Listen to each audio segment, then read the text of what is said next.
recording the meeting, you must notify the chairperson this time. And Ella, we used to have a statement also here about how people making public comment are allowed to speak at the discretion of the chair. Yes, I was asked by the city clerk to move that to be a specific agenda item. Okay. And Okay. it's at the chair's discretion to entertain public comment at during different agenda items, but that is a designated time for fair and consistent opportunity for the public to comment. Sure, makes sense. Okay. All right, roll call members. Jeff Sauer, chair. Peter McIver, clerk. Sarah Brown Hansen, member. Victor Michelle, a member. Eric Rodriguez, alternate. And I think we have an empty spot, so Eric, I'll elevate you to voting member today. Okay. Just so you know, George wants to tune in to the second to last item on the agenda. He might get demoted at that time. That's fine. Perfect. There's stuff to talk about in the meantime. Okay, next item, updates from the mayor's office. I Come up first. sorry. Important to, either way. I haven't met everyone. I'm Erin Anhalt. I'm the chief of staff. I do have a specific agenda item later that I'm going to be commenting on about the design guidelines. However, at this time, I'm just going to introduce Ella Wise to, I know everyone here has met her, but officially she's our new planning director and we're very excited to have her. And that's our big update for the moment, but I will be speaking a little bit more later. Sounds good. Thank you. All right, next item, approval of meeting minutes. As those.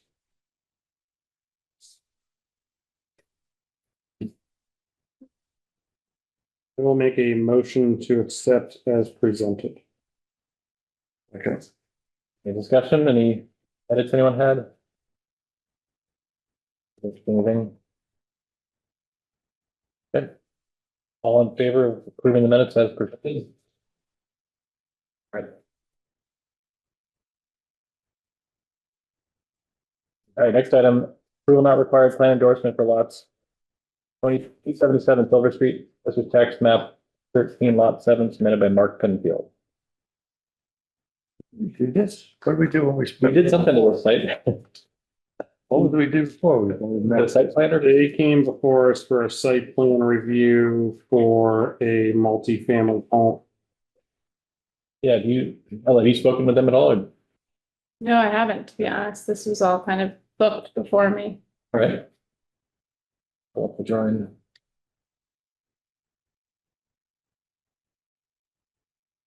So I had a chance to look at the drawing that was sent out, and I guess my only question would be, how does that impact their previous site plan that we had approved? And what exactly is our move on? That's a good question. What is it that they're actually doing? Looks like they're segmenting the lot, splitting it into two parcels. I guess if they're doing that so that each one gets a lot. Each one gets a property. I assume that the things we approve would fall on either side of the line and nothing's going to straddle the line. So, I guess we just divide it. So like I said, the future when Mark wants one, he's got it, and Jason wants one, he's got it. And they can each have whatever allowable units plus the accessory. Yeah, clear. Yeah, we have to see where the driveway and all that stuff kind of falls, Right. right? Because I thought the driveway kind of curved around. You didn't see the original, so you don't see what's actually on. Yeah, they came to us with a plan, with properties developed with the buildings on it. The driveways and everything, we approved that. And I don't know, like I said, I don't know if the driveway goes across the property line, is that something that's an issue? Well, there would have to be an agreement between the two properties, Okay, easements and stuff. That would be something they'd have to you do. have to work out on their own. Yeah. I can find the old, That's what I'm trying to find, is the old site plan where we had approved.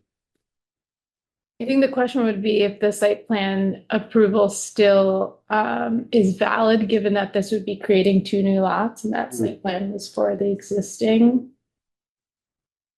lot.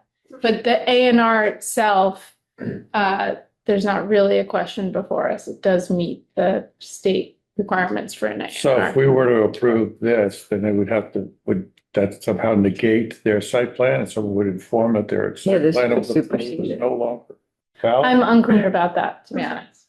There's a note on the plan, see special permit recorded in deed book. A403, page 221. Chair, may I speak?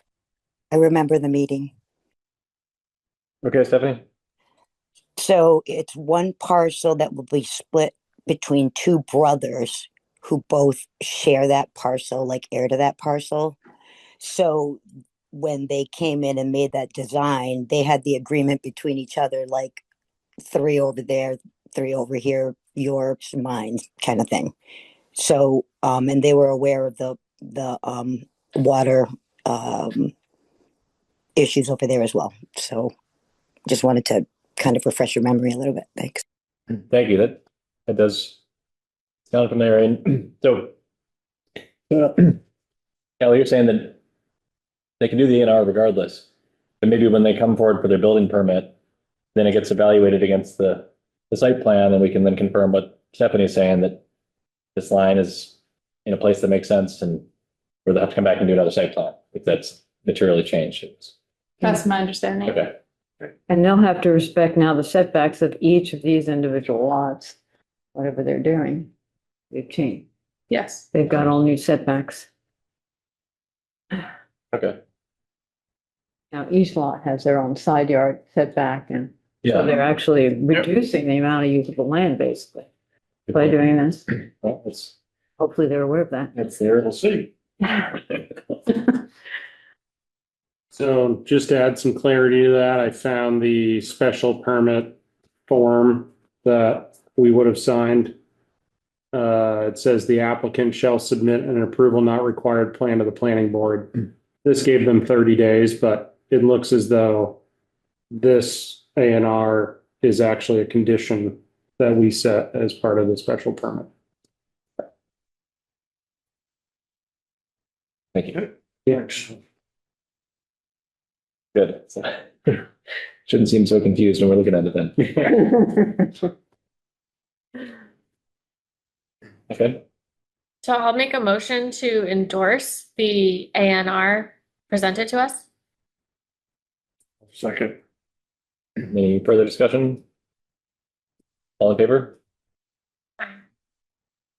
Do we all want to sign it, or? I'll make a motion to allow the chair to sign the ANR on behalf of the board. Second that. All in favor? So do you know that trick, Ella? Yes, thank you. Better with signatures now. And so Always a challenge. do I sign it? Do you have it today for me to sign, or? Yes, it does. Okay. Sometimes I'd have to come back and I wasn't sure when are you back in person full time at this point? Are you still? Between? I'm not here every day and I only work 4 days a week, but I moved this weekend. So yes, it was. Congratulations. Okay, good. Yesterday and today. Great season to move. Yeah. Well, nice restaurant. Yeah, so Ella's, you're working Tuesday through Friday. Mhm. Every day. Okay, great. And you'll be in these meetings in person, which is great. Yes. Okay. Moving on. Okay, so here, I'm just gonna say, in general, members of the public may speak for up to 3 minutes as recognized by the chair. Please raise your hand in Zoom or call in by phone and unmute. And ideally, you speak at the beginning of the discussion item that you're concerned with. So we'll give an opportunity for that at each item. All right, so the first discussion item, review the tree committee's revised tree planting plan guidelines. So I'll ask any members of the public interested in speaking on that topic.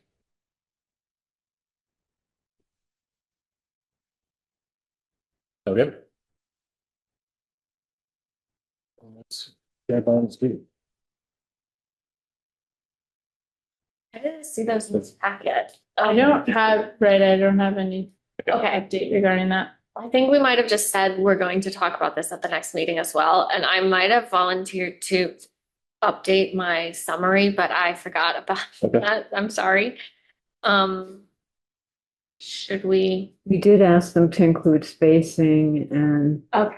Yeah, that's, Oh, I see. falls in there, don't worry. that was the, yeah. Just, yeah. They were They were gonna we make asked them to some, include- they were gonna make some cleanup revisions based on Right. some of the comments that Yeah. Great. That's you had presented and we had talked about. Yeah, and I think we were generally, Trees and facing, we were happy with what they gave us. It's Yeah. just the more detail, the better. exactly. So we know how to advise people when they come for a site plan review or something. And people ask for that anyway. They Yeah, ask right. that, they want that information. So if it's in there, it's like, okay, this is what I gotta do. It's really simple. Right, we don't have to make it up. Yeah. Yes. They can come in with a plan ready to go. So maybe the action item there is to reach out to Margot, is that who's in Mhm. charge these days? Yeah. Yeah. You know Margot? Yes, Margot, does, okay. Is there something you can do, Ella? yes. And I think for her, it's a reminder, and I forgot the name of the person. The real tree, not that Oh. everyone on the tree committee is a tree expert, but there's somebody else who used to live here. Mary. Yeah, she's left town. She's moved out of town. Yeah, she's not that far. No, she's Margot not. said she could ask her Yeah. for some, She has really, she's the expert. Yeah. She definitely has a lot of expertise. she'd be the one they were gonna check in with her on the spacing questions and species. Mhm. If not, there's plenty of stuff available on different arborist websites or state websites, or it's readily available. Yeah, that's true. We can, And I'm sure she knows where to find it. they've been a great resource so far. Exactly. And it's nice to see all those trees that have been planted. That's right. There's more coming. Okay, item 7B, staff presentation and discussion of potential approach to design review for downtown and other development areas. Discussion will include goals and scope of design review and may include reference to how design review relates to site plan review and major development review. So this is an amended agenda item, and so I think item 7C is actually removed. Yes. If we just stays for the record. So we used to refer to this discussion topic in terms of site plan review and major development review. But that's created some confusion. And I think maybe someday we'll get to those topics, but really what we're focused on is design guidelines more generally. And so the way it's identified now is how we'll identify it in the future. Until we want to get more specific about some of those outcomes. All right, so first I'll ask if anyone from the public would like to speak on this topic. All right, and then So Ella and I had a lovely meeting yesterday and we talked about this and she put together a really great information packet there about design guidelines. And we also talked about some of the concerns just with how much time it would take to really put into that.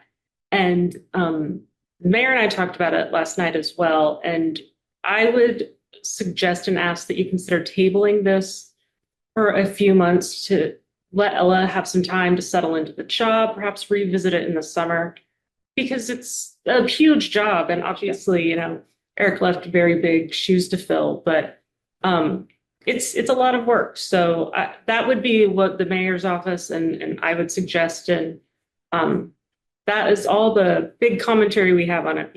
We both, we see positives and negatives about the concept as a whole. And that's not in our purview, but we do want to make sure that Ella has the time to really focus on learning what's happening. So that is all the commentary I really have. Nothing that exciting, but That's a very thoughtful point you bring up.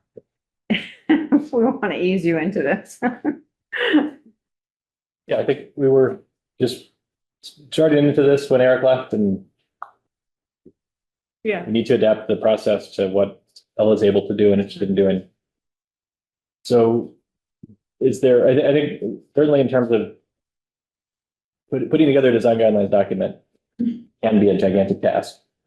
So even if and when we do get to it in earnest, we would want to keep it calibrated to what's reasonable. We talked about kind of chipping away at it, doing the easy stuff, like the trees was the first thing. We already had resources to pull that together. We just had to talk about how to implement that. To solve that one.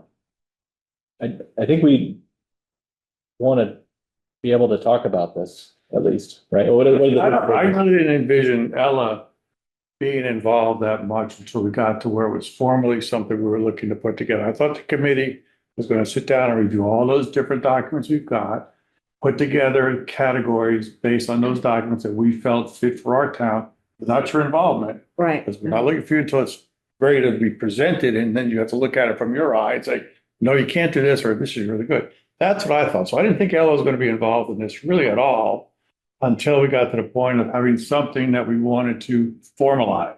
Okay, and I mean, We were And going we to can sit, still and do that. we were going to sit and take things apart and say, like, for example, well, I thought our homework was to create a purpose. Right. So I created a purpose based on all the other documents. I looked at, took what I thought was good from this one and from that one, put it together as a purpose. So we had something to review. And I thought that's what we were going to do. So then the next thing would be like massing, building massing. We look at the different documents, see something that we thought didn't fit with us. Maybe it doesn't work at all. So we would just bypass that one. That's what I thought we were doing. and that's what happens when you come to a conversation late, because, you know, you just hear part of it. So, That's fine. you know, Yeah, I'm gonna, we need we need your expertise when it's a document, when we think we've got, that's my impression. When we think it's something that we would want to present to somebody, have you review it and say, you know, no, this doesn't work. You can't do that. The code says that that's the fault. I didn't want to drag her into it. Personally, I didn't want to drag her into it. Thought that was our job. We're the people that supposedly have time on our hands to be part of this planning board. listen, I, Well, that's why we're here, I assume, that we Yeah. volunteered because we knew we had something we had to do and we were going to devote the time for it. So if I'm wrong on that one, then I'm wrong on that one too. Ella, you have this whole presentation prepared. Are you planning on like presenting? I'd be happy to to present what I've done. And I think actually it does outline a different process. So I think it would be good to discuss that Sure, and make sure we sure. are clear about next Mhm. steps. Let's hear what you prepared and then we can. Yeah. Okay. Sure. Go based on that.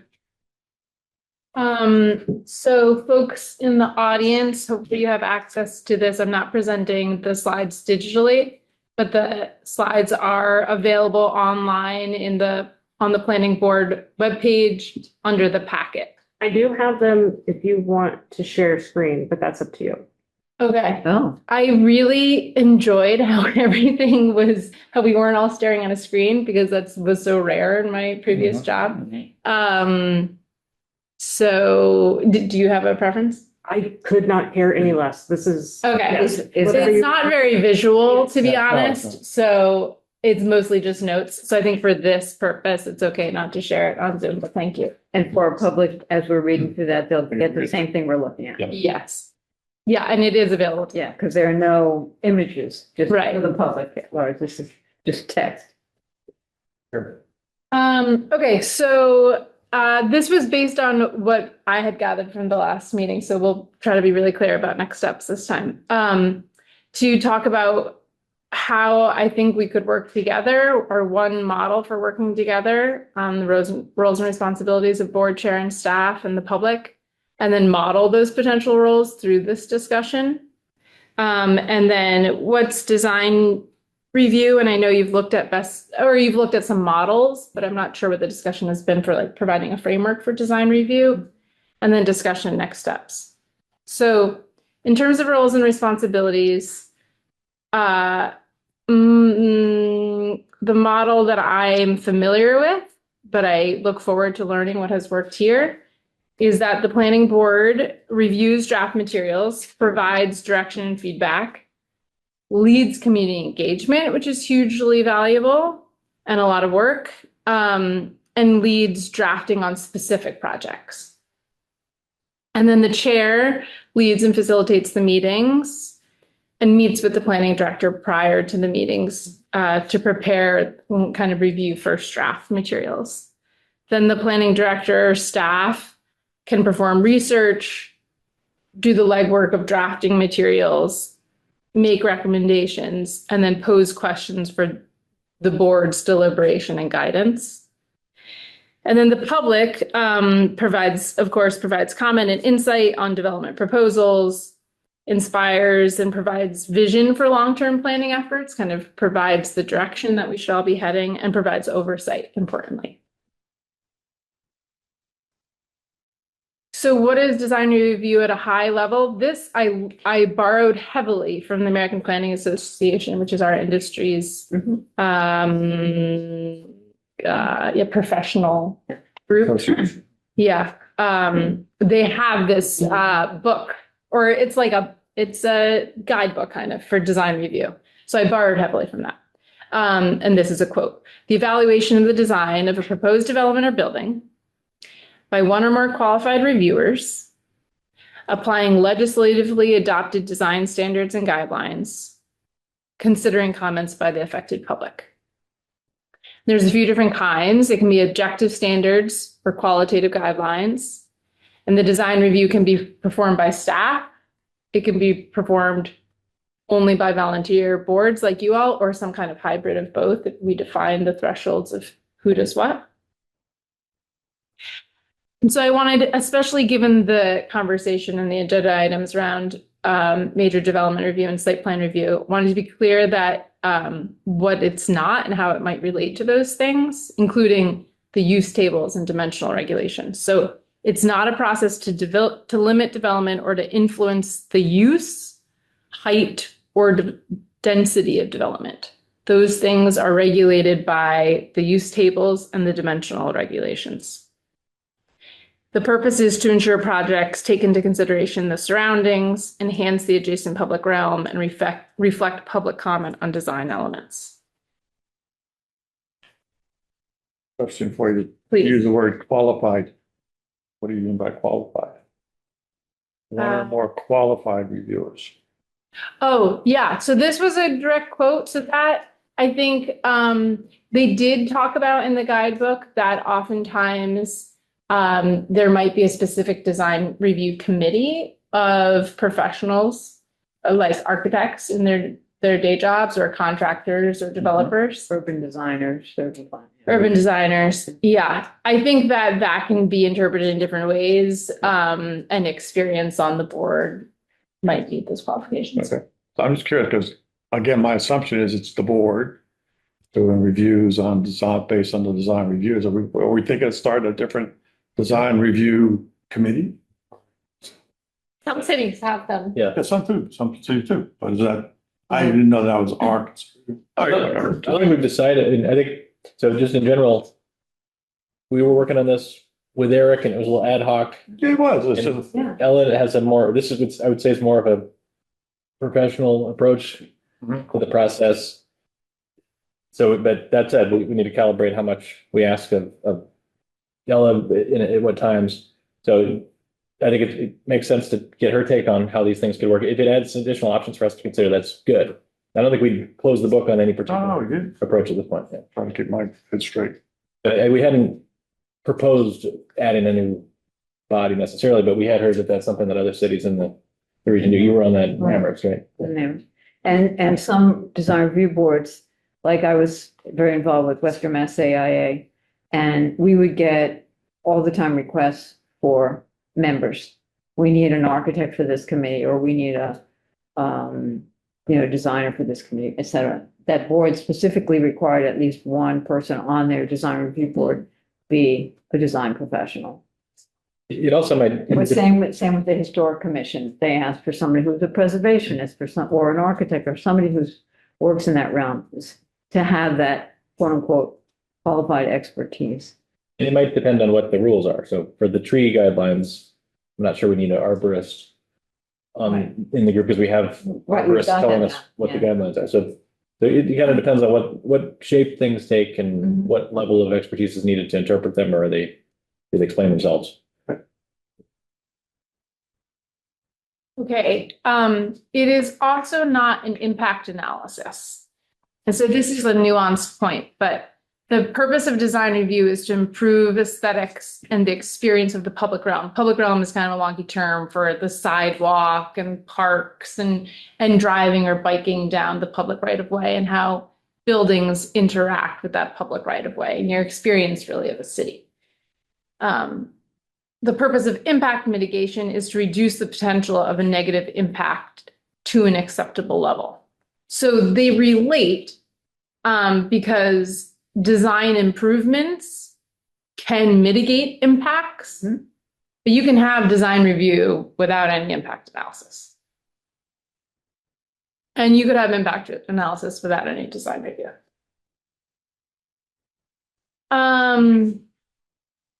I thought I would mention the legal foundation. This is there's a Supreme Court case from a mid-century that affirms the concept of public welfare, which is the power of the city to regulate zoning and development, and it includes aesthetics.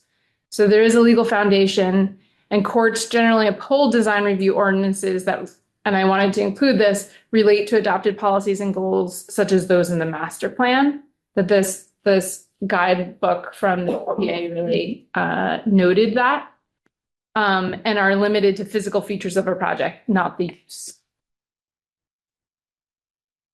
So design review is mentioned in our 2014 master plan as a strategy and an implementation action, and is also included in the updated implementation table of the land use chapter that was recently approved by the planning board. And there are corridor design guidelines that apply to just the corridor overlay district along the French King Highway. So there is some precedent for like a geographic area. So common topics in design review, as you saw, probably was best modeled through those different cities and towns, which you saw last time. There are design standards and there are design guidelines. And I thought that this was actually helpful to some of the examples they provided. So design standards are usually a very limited list of clear measures. So it's not zoning. Again, it's not use or dimensions, but things that the decision-making authority, so, likely you all would, but whoever you decide, would usually approve with conditions if standards are not yet met. So for example, and again, this is from the APA, street and sidewalk design. So we could have a very clear width of sidewalk zones for planting and storefront activities. So it's like, but the sidewalk has to be 5 feet wide for ADA accessibility and clear passage. And then maybe there's 2 feet for street trees closer to the curb and 3 feet for cafes or A-frames signs. And So that's an example of having like, you have to have 5 feet, you have to have 2 feet for planting, you have to have 3. And isn't that some of that, we already have that in our complete streets? I don't know if this is standards that we've adopted, but I know the whole Main Street corridor now is based on those complete street standards, which has those, just what you were talking about, the sidewalk size, the buffer width, for tree planting, and et cetera, and then the bicycle lane, and that gets into the traffic, but it also does include the zone between the actual storefront or building front, and the street. Fine. Yeah. My understanding is that the design standards that we would be dealing with are what's happening on the private side of the property line. Right. So probably for Main Street, a lot of, like, if we're talking about street sidewalk design, it's already gonna be covered. And the building will be right up against the property line and not need to worry about that. But if we're set back, then the portion of the sidewalk in that setback, Right. would But there is, and it's not a legal responsibility because it's a public way, but usually in most successful downtowns, you always see the local owner or occupant, tenant of a certain swath of strip or section of street, whatever you want to call it, that does put out street furniture or different things that are tied to their business, planters, et cetera. I don't know if we want to start talking about planter guidelines for street or leave it up to individuals. I mean, there are different ways in towns that can go. Sometimes it's up to the individual owner. Sometimes it's the downtown commercial core has a specific guide or standard that reinforces the identity of the commercial center. So that is not part of the private, but it does enhance the success of that business, that commercial storefront. And sometimes they use a part of that, of their branding, if it's individualized. And am I making sense? Yeah. I'm kind of mumbling on and on, but so it does go a little bit beyond Sure, yeah. the thing, especially if there is that area that we give that quote unquote buffer zone between the sidewalk and then the street that allows for that personalization of space, so to speak. Adds a little more depth to that edge.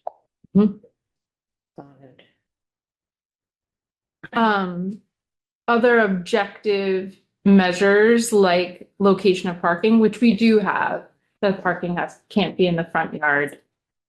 Screening of trash areas, making entrances to buildings visible, which has like a safety and kind of comfort of a pedestrian effect. Transparency at the ground floor, so there's active storefronts, so you're not just, I know that there's been talk about that in the city. And then design guidelines, again, this is from the guidebook, is a little bit more inspirational and discretionary. So this is an example of a statement that could be about street and sidewalk design, but in comparison to that required width or size from new street trees. So along street frontages, the development should include multiple features that encourage and support use by people on foot. So it really allows for a lot of interpretation of how to apply that to a project. This is a recommended process, slightly amended to add a lot more community engagement from the APA. So they suggest forming a working committee, potentially hiring a consultant. And I know that was discussed last time, that it could happen wholly, or we could do it in-house, or maybe led by the planning board, and maybe we would hire a consultant for particular pieces if needed, if expertise was needed. So engage the public on early priorities, then review all of the city's design-related goals and policies, for example, the complete streets. And then they recommend this, which I think makes so much sense, make field visits to collectively critique new and existing buildings and invite public engagement about that. So like some site visits.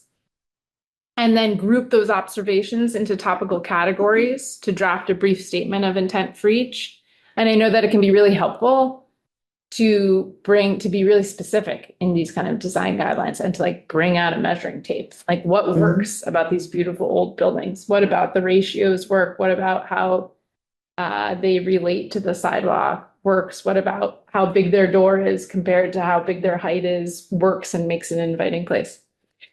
So I think that would be a great thing to do with community members. And then further discuss what should be strict versus flexible.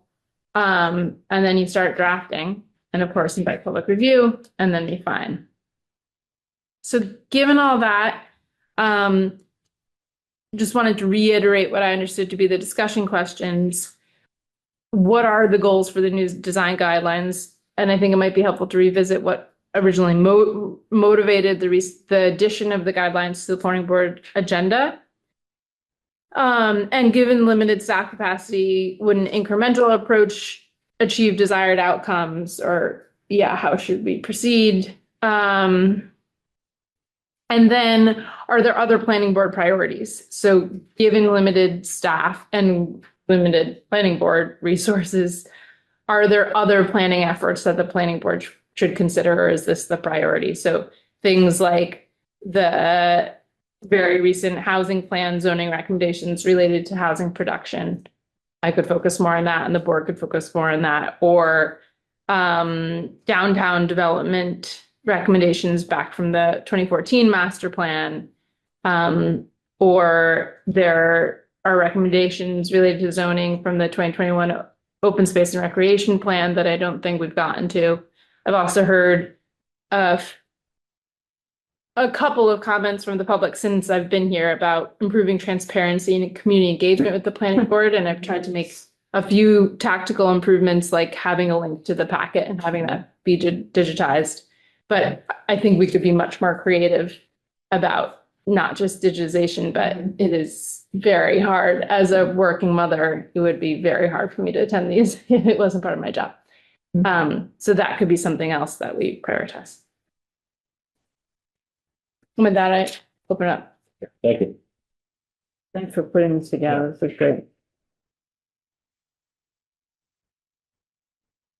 And I think, so I guess a lot of this is best practices from the APA. This is, if one were to do this seriously, this is how it's done from a process standpoint.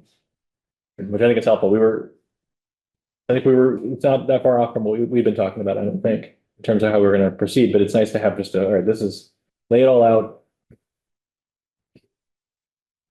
Here's how we do it, and then we can, I mean, we have the option of insisting that we do this after all, or we break it down into pieces, either different topics or we're gonna break it out into a longer time frame.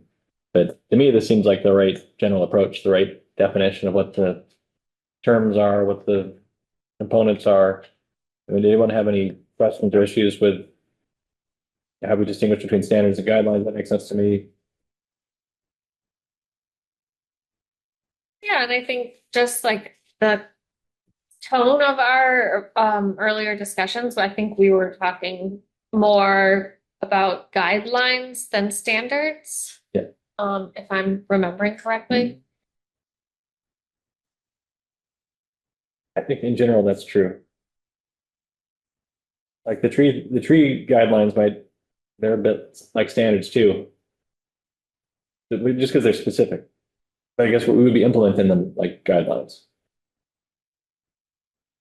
So is a standard, would you say that a standard is codified in the zoning with specific dimensions and such? Mhm. And I mean, it's almost like that's a staff review.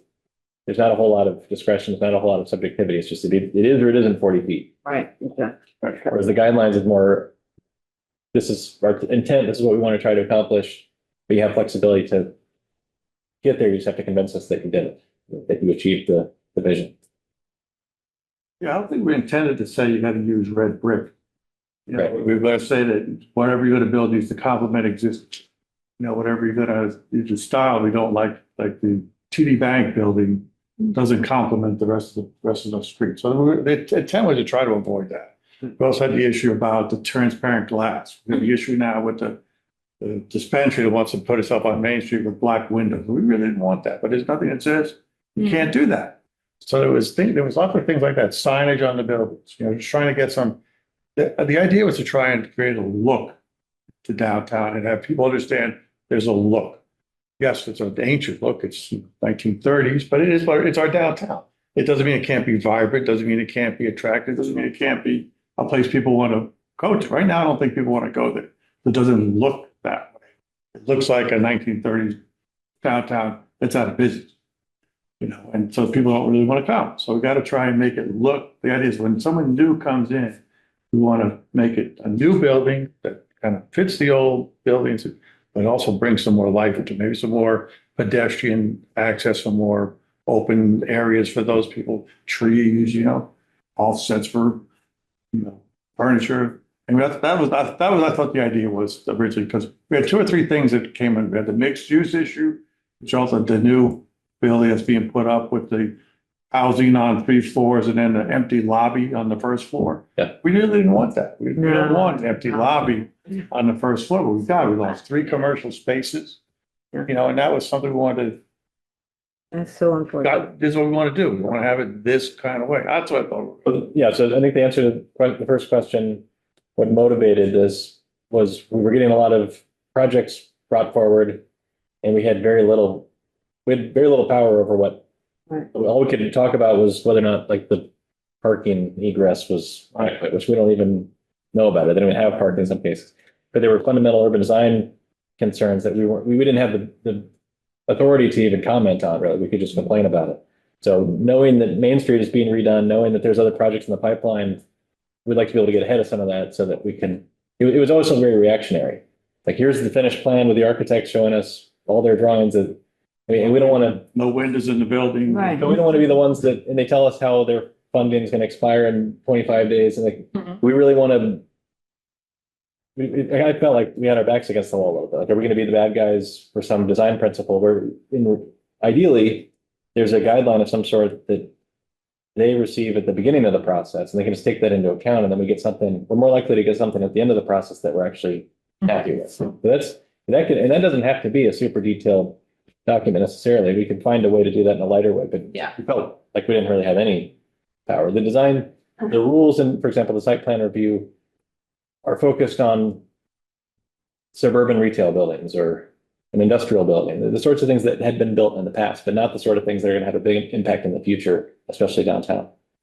Can you give, this is all really helpful. Can you give a few more examples of what those things were that you wanted to influence but didn't feel like you had authority? Well, I just want to step it back a little bit and say that these guidelines, in the end, anybody who comes in here should contribute to the look and feel and the identity of Greenfield, and what we as a community, residents of Greenfield, feel is, who we are.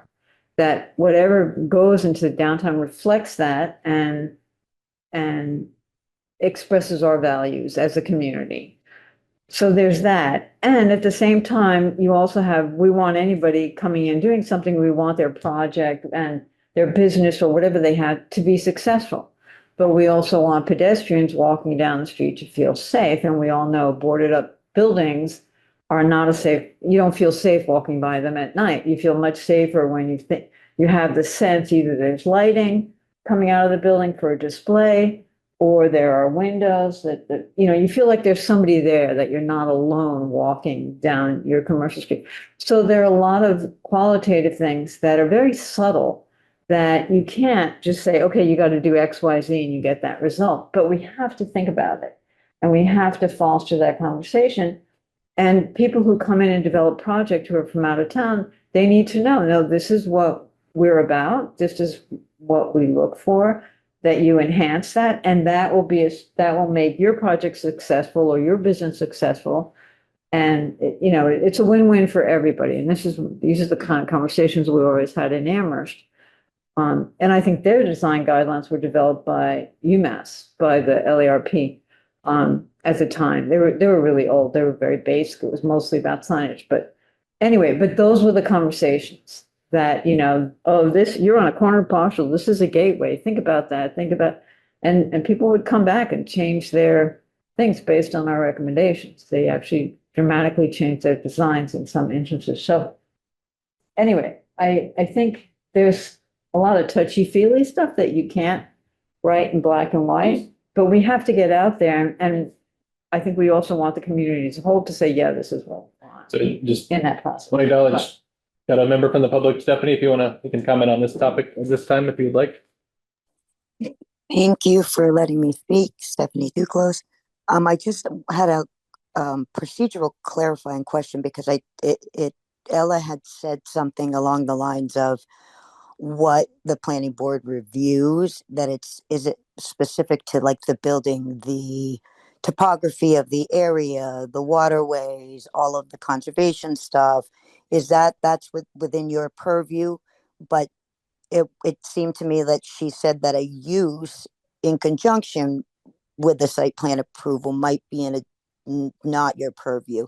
So because I have some concerns about whether or not the next meeting of with the agenda item on it is actually in the correct board, because they're currently operating as a medical facility, non-compliant with our code. So I just wanted to get a procedural clarifying question from the planning director and the board. Thanks.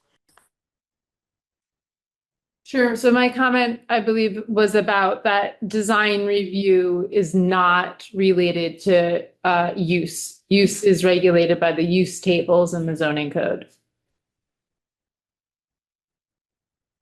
And also, for clarification, what we're talking about is not the law at the moment. So things in their pipeline right now are not subject to whatever we're going to come up with.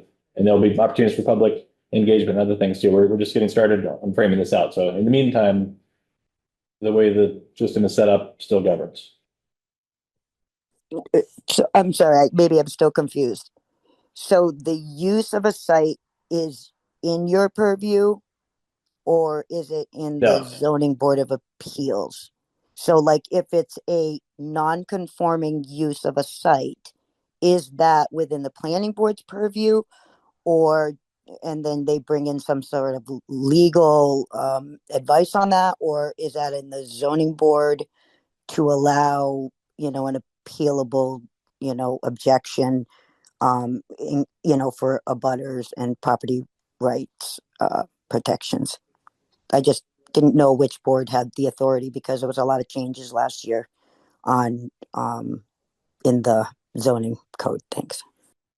The zoning code identifies the special permit granting authority in the use table based on each zoning district and each use. So it varies based on sometimes the planning board is the special permit granting authority and sometimes the zoning board of appeals is.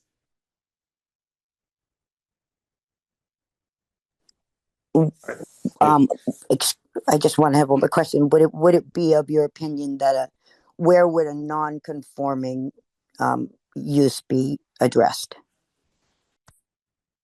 I think it's best not to speak in the hypothetical, and when there's a specific project with a specific location and non-conforming use, we would consult the zoning code, and I know it's a complex issue, and I'm happy to talk about specific projects. It's on next month's agenda. That's why I brought it up. Thank you. Talk about it then. Thank you, Stephanie. I'm going to excuse myself, Okay. because I should probably go parent. All right. Thank you for being here. Thank you, Good night, Erin. everyone. Thank you. Good night. Thank you. All right. So does that answer your question? What motivated this? Ella? Yeah. Yeah, really helpful. Thanks. So I have a couple thoughts. Aaron will see this anyways, but I just wanted to acknowledge Aaron and the mayor's concerns, Ella's time, and sort of I myself was promoted in my own department in the city back in April, and moving into a new role often comes with a ton of new responsibilities, and for her being out of town is a lot to sort of adjust to. So taking into consideration that, I would certainly, to Victor's comment, I tend to agree that a lot of the work that we were sort of talking about was a lot of us are all new to this board within the last year or two or three. So there's a lot of us sort of getting our feet wet also in these topics. So I think a lot of public outreach, discussion around what we actually want to produce is sort of where we're at now. So if we were to progress in some of that stuff while accommodating, a couple, 3-4 months of familiarity with the city, and then sort of maybe have a better driving plan as to what our goals and aspirations would be. But I really like this write-up that you put together. I like text, and I like it on paper. But it does bring me to ask about these other priorities that are listed. Do you have an idea of how much is outstanding on those items that we need to consider or should consider? Like, is that a huge undertaking, or is it like little bites? I think the zoning code is a really impressive zoning code. Okay. And there has been a lot of planning work. If I had like a silver bullet of what we definitely should be doing instead, I would have included it. I don't. I think that there are zoning improvements we could do. I think that during the master plan update, there was some of that discussion of what are the most recent priorities. There's still work to be done, and I feel like with my capacity, I'll have to kind of do one at a time. Seems like. Yeah. Yeah. But I don't have a clear alternative recommendation at this point. Okay, thanks. I hate to sound naive or stupid or whatever it is, but why do we have to reinvent the wheel? We have so many plans that look fabulous. Why can't we agree on chapters? Let's say a chapter in one that we were interested in. I can't even think of it off the top of my head. Let's just say it's massing, I use that word, or lighting. Why can't we just take, or I'd be willing to do it, because I did it for the purpose. But just take all those various chapters, look through them, pull out what we like, don't like, put it together as a chapter. Say, okay, this looks like a good lighting chapter. It kind of meets what we need to do. Then we can bring in the public in, say, Mr. Public, Mrs. Public, here's our lighting chapter we'd like to look at. We'd like to comment on that, see where that goes, and then put that one aside, then pick another one. You know, we don't have to rewrite these plans.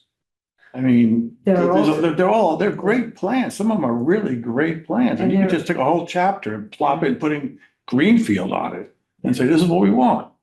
Well, I don't know Why if we can't we can do that? Legitimately. Why not? They're public Well, documents, they're but- not copyrighted. So what you're saying, So, there why are standards out there, evidence-based design, success, that this is successful, that they exist for lighting, for street furniture, for storefronts, everything. That exists from around the country. They're like best practices, evidence-based. This is a successful downtown because of X, Y, Z, these design elements. This is not successful because it's lacking X, Y, Z in design elements.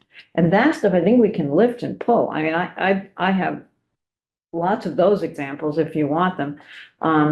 Those kind of things we could embed into that and make sure it fits with Greenfield, with our New England town, as opposed to, town out in the. They're all small towns. I mean, some of them, But there are definite things that work, that are proven to work, that make a successful downtown, and those we can pull on.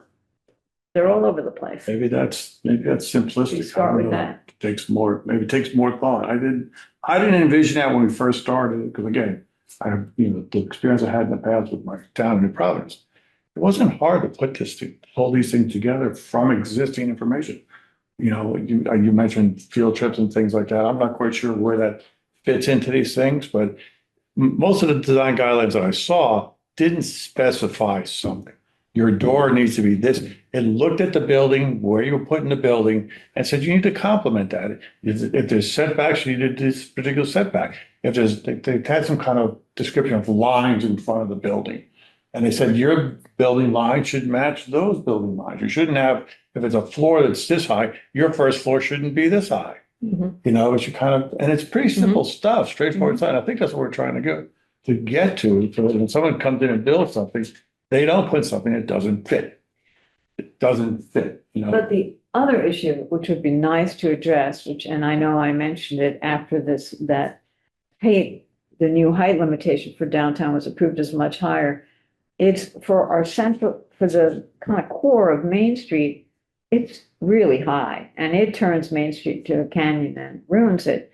And I think, we could get a little bit more granular by different sections and say, okay, our street width from facade to facade, or from, property line to property line, when you have zero setback, we should not exceed this height and recommend setbacks. And because it is going to turn Greenfield to a canyon with those tall buildings. If they tore down everything in Greenfield, And- all new stuff, yes, but there's. But there's a lot of empty parcels that can be developed. So anyway, it would be nice to have something that suggests and shows, hey, step it back, then you have an opportunity for roof tariffs. They're very successful. You can monetize that commercially. They're different. I mean, there are all sorts of things you can do, but really to keep that light coming in and not turn it into a wind tunnel canyon where no one's going to walk down.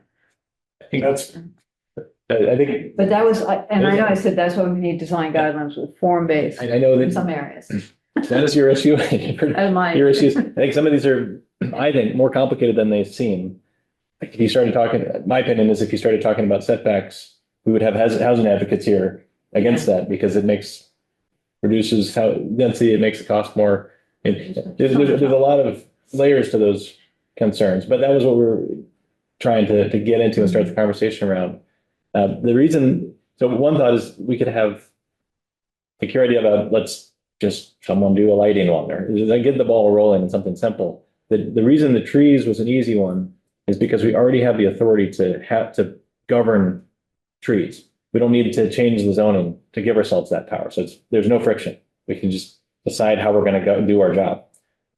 So maybe there are other things that are already in our purview that correspond to an easy thing we can go lift some good guidelines from and just do that without needing to run a whole process because it's not changing anything about our authority. It's just clarifying how we're going to do our job. Well, that's an interesting question. How far is our authority? 'Cause if I just don't mean to interrupt you. Plus, That's okay. Before you're done. No, I think that's a good question. So I was thinking one thing we could do is, I think also picking up on your second question, these other four priorities, we could, at least when we're using your time, maybe it's more scoping than doing for now. We could scope what we want to do for the design guidelines. Another way of thinking about it is we need to scope our own, what do we want to do for the next, I don't know what that was. There's me. So, No. you get too many alerts. There's only so many. I can silenced. Like, if we were to write us, like, you said the UMass helped Amherst. I know that we're going to talk about the Conway School helping for a bike path. Mhm. Are there functions we can delegate to somebody else?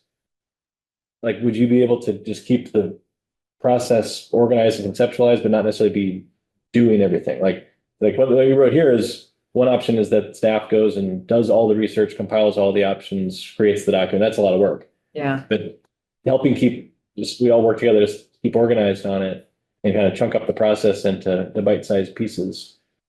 Keep it, for transparency's sake, to have a list of like, what are the things we want to work through and in what order? What's even available to work through? And then we could pick, all right, this month we're going to talk about lighting. So we're going to look at the examples and put something together for lighting. It would be an example. And I think one thing we want to do is be able to make forward progress Mhm. each time, but within the constraints that we have. So if there's some easy things we can just start working on as a board without big staff commitment, we can do that. Like the purpose statement was an example of something we can just do that ourselves in our meeting. At least to get a first one together. Maybe at some point we ask the public to respond. In the packet, Yeah, we want to hear, right? Yeah, we're in the packet. that's true. I lost my train of thought a little bit. Was it? So I guess maybe it's a question for you. What's a good way to use us to organize your workload? At least as it pertains to your job with us, because I know we're not your only job. But with the bandwidth we do have, like, how can we break down some of these tasks so we can make progress on all the things that are reasonable, like the zoning changes or these all have zoning recommendations. Like the first step could be to just inventory those. Let's look at a list of them, and then in our meeting we can talk about which ones we think we want to tackle first and how many we think we can bite off, and compare that against making progress on design guidelines, just to give ourselves a pace that's achievable but makes us feel like we're getting things done too. Does that board sound? This is what we've been talking about. All for doing something. That's why they're doing something. Whatever the board decides to do, I'll be glad to do. Yeah, and I'm kind of happy to help however I can as well. It seems almost like a reversal. It's like then the board is the working board and staff is helping project manage. So if that's useful, I'm happy to do that. That's how we were, that's how it felt like we were doing it before. Okay. There was really no organization outside of these meetings, and we just try to remember what we were talking about last time. And so, I mean, I would ideally, the way that you laid out here would be ideal, but I understand that that's more than you have the capacity for. We're not going to get as much done if we have to generate all the ideas in the meeting, probably. No, that's the biggest problem we have is you can't put a working group together. We can't say, let's get together Saturday on Sarah's house, have a cup of coffee, and let's talk about lighting. Right. Now we're breaking laws, which is Right. crazy. That's what, that's That's what we're trying to do Right. is move things forward. Yeah. We're not trying to make any decisions. We're not going to implement anything. Yeah, But, so unfortunately, I think what it's going to fall down to is someone's going to do a section. You're going to say, let's work on lighting. And you're going to say, Erica, you work on lighting, puts it all together, Mhm. sends it to Ella. Ella sends it to the packet. Then first time we see it is at the meeting, which is unfortunate. So, but at least at that meeting, now we comment on that particular section, goes back to Erica. She redoes it.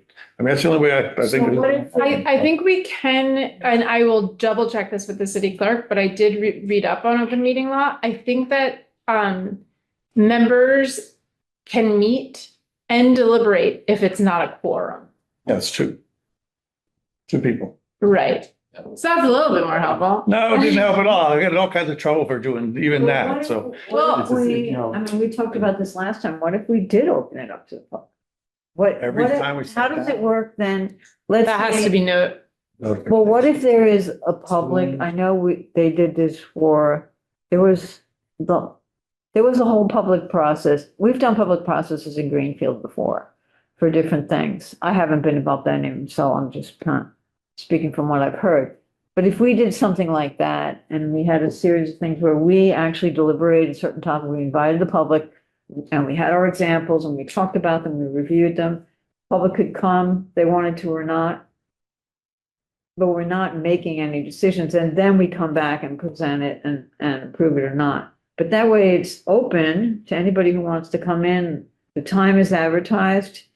Say, this is what we're going to be discussing. If you want to come, give your input, great. If not, this is what we're going to talk about.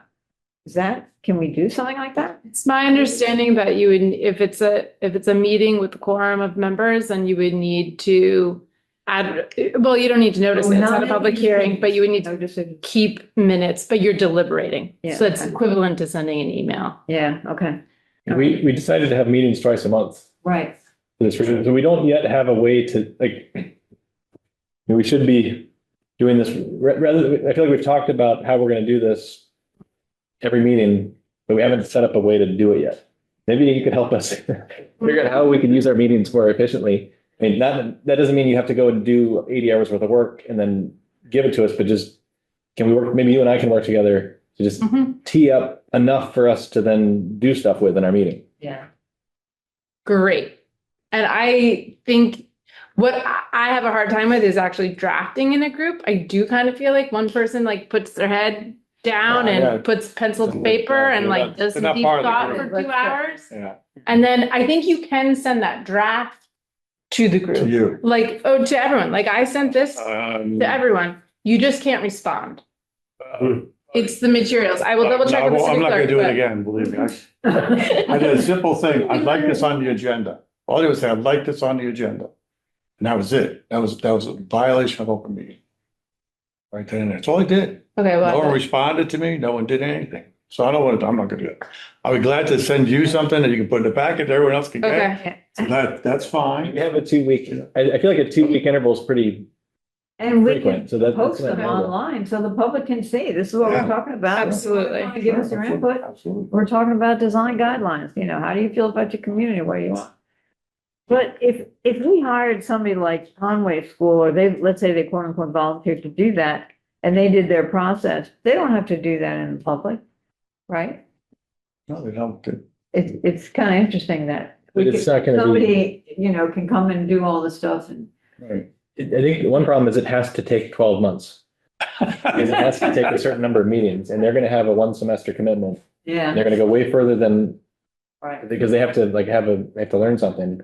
So at the end of the day, we're not gonna have a whole lot we can work with. Yeah, Unless there was a discrete part of the process they could help us run. Like maybe there's a public charrette thing. Well, And their that's- scope is to help us with that, but their scope is not to figure out the entire guidelines and just kind of try to be done with it. that's why I was giving the example of those AIA design charrettes. Yeah. They come in a block of time and it's advertised, the community, the public meetings are all set, people know when it happens. And they have these little working sections, and at the end, they produce a report, blah, blah, blah, and this is what you can do. It just doesn't be constrained in its scope or Right, it's right. over its fees. But a lot gets done. it's done.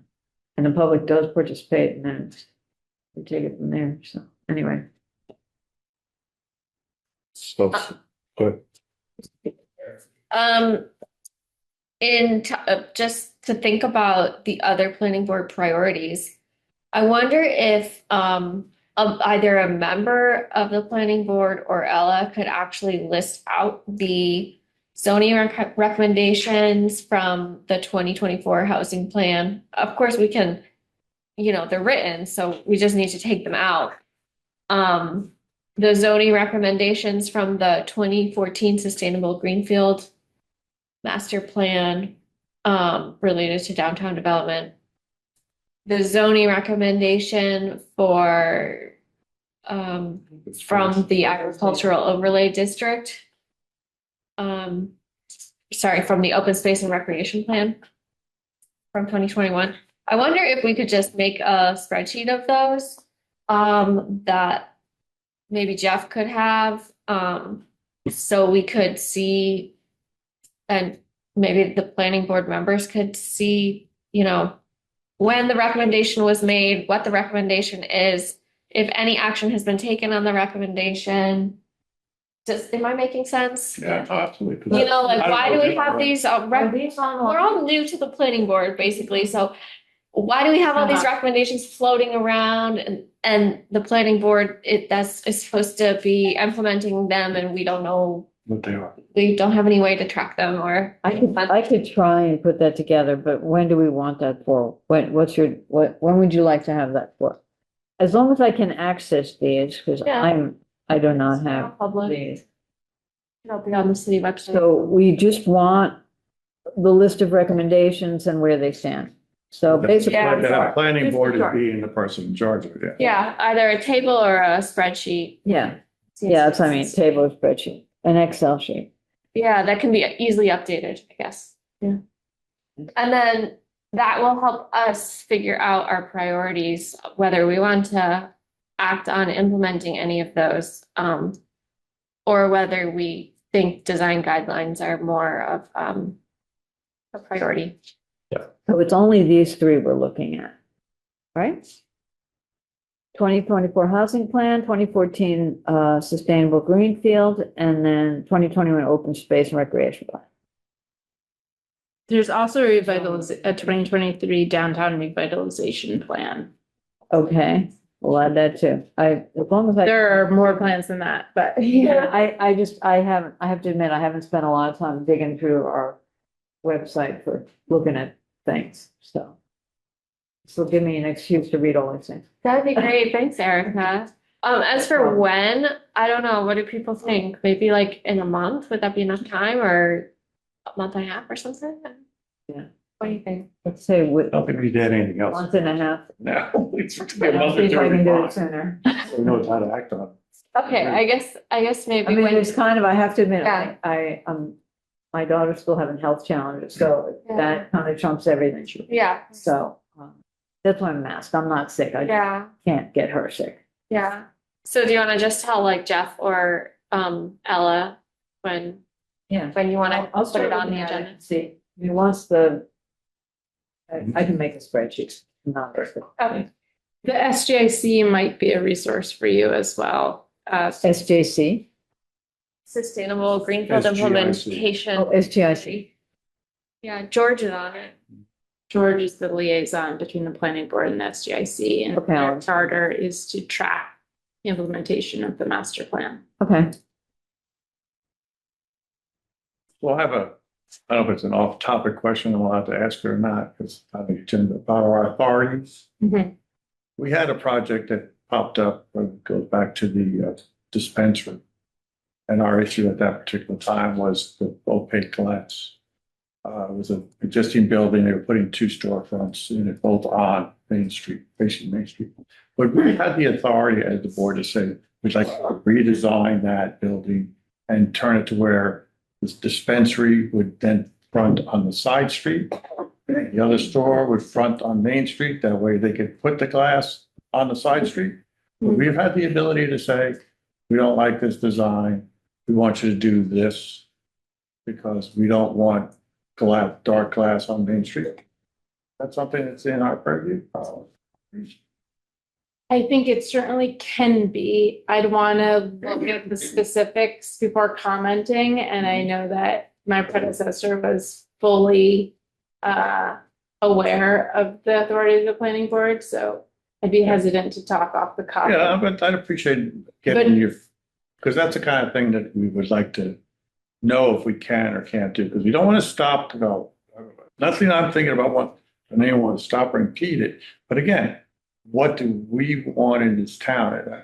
I guess I shouldn't be saying we, I guess I should say I, because I can't really say we, right? What do I want in this town? And that, the look I would like to see is not black glass on Mhm. Main Street. And I think that's very much a good example of the kind of conditions and design interventions that a review authority could Right. require. just- But I don't know the specifics of Just, that case. just curiosity. Well, and it's not really great for a business to have that because it looks like it's closed. But it's a law, state law. I mean, it's, So that- they're missing an opportunity also by having their windows blacked out with black plastic. Just curiosity. I like the idea of, I'm just looking at some of these plans right now. I can also help pull those, I could grab those, at least for the housing and sustainable, open space and recreation. I like the idea of asking the SGIC to give us are we suggesting to have them draft up the zoning? Like, what do they think of the zoning change? A lot of them, it could be implied. You could look at that too. That could be a long list. I meant to say that it's unfortunately more complicated than it seems. You should just go ahead and do it if you want to do it. But it is the charter of the SJC, and so it might be helpful to reach out to them to see if they have some of that work already done for you. Let's ask George about that today. He's gonna join us in a little while. Perfect. On that. pretty What much. time is he coming on? When we get to his agenda item. I'm gonna Okay. Text him. So, So I have an idea to sort of float by. Yep. Would it make sense, the end of each of our meetings, to discuss an action item related to design guidelines for our next meeting? So that we don't come to the meeting with a very broad brush of, well, let's talk about design guidelines. Let's narrow it down to next meeting, we're gonna talk about lighting. Meeting after that, okay, the agenda's really packed. We can skip something. Yeah. Maybe the next meeting's a little light, we can talk about math Signage or, or signage, or like pick a doable topic based on what other business we had before us, or at least known at the time. Yeah. And maybe take little bites at that, and that gives us from the end of today to our next meeting to sort of compile some thoughts on that specific topic, so that we're a bit more organized. I don't know if that, I think that makes sense. That was why Victor brought the purpose statement, yeah, because. I thought it was in the packet, I was mistaken. Oh, I apologize. that was, That was your homework last time. that's Can you right. read it? Let's Jeff? put together a purpose. Well, maybe Victor should read it. So I guess I'll read it, don't forget. before you read it, I think we should keep up, and it could make sense to keep up with that plan. Yeah, it's great. And it does, I guess one thing is it doesn't mean we have to finish each time. No, yeah. no. Just to get our first pass. At some point, depending on what we come up with, there'll be a time to share with the public, but we need to give them something to respond to also. So it'd be our first pass at these topics, we'd work away at them. And it's put on the website for the public to comment on, and we get back their comments, we do our homework, we do it again next. Yeah, So- that's right, yeah. I'd like to propose then the first thing we talk about is what is on that list? What are all the topics we're gonna wanna address in our design plan, rather than just starting with one, maybe we should know how many. I'll just take a plan, I'll take one of the plans and write down the topics, so it's simple, you could. That could be the first step. I did Did you already put something together? I did some analysis of all the design guidelines Okay. that Eric collected using AI, and have all the kind of the standard sections outlined, so we can look at that list. do you think it makes sense to, I think that it's great that you brought a purpose statement and we should read that and look at that. It also could be that we need to get into this, maybe that we come back to that periodically. Like that's what we think it is, and we're gonna get into this and we can come back and revisit. Can you share? Can we do a screen share now, or is that not appropriate? Yeah, I think so.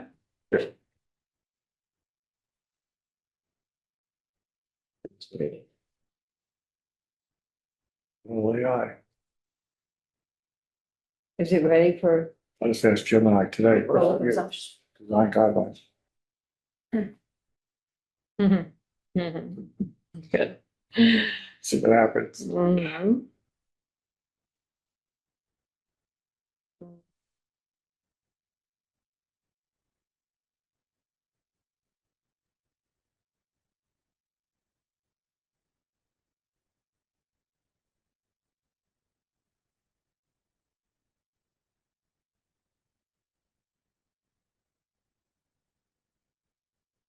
I don't know if you'll have permission, Jeff.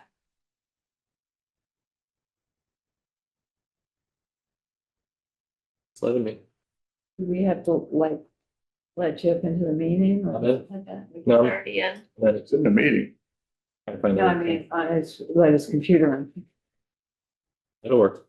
Okay.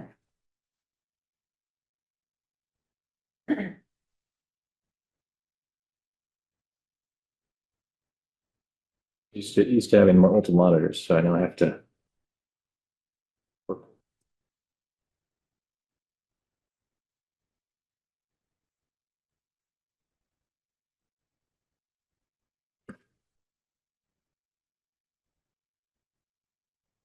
That's right.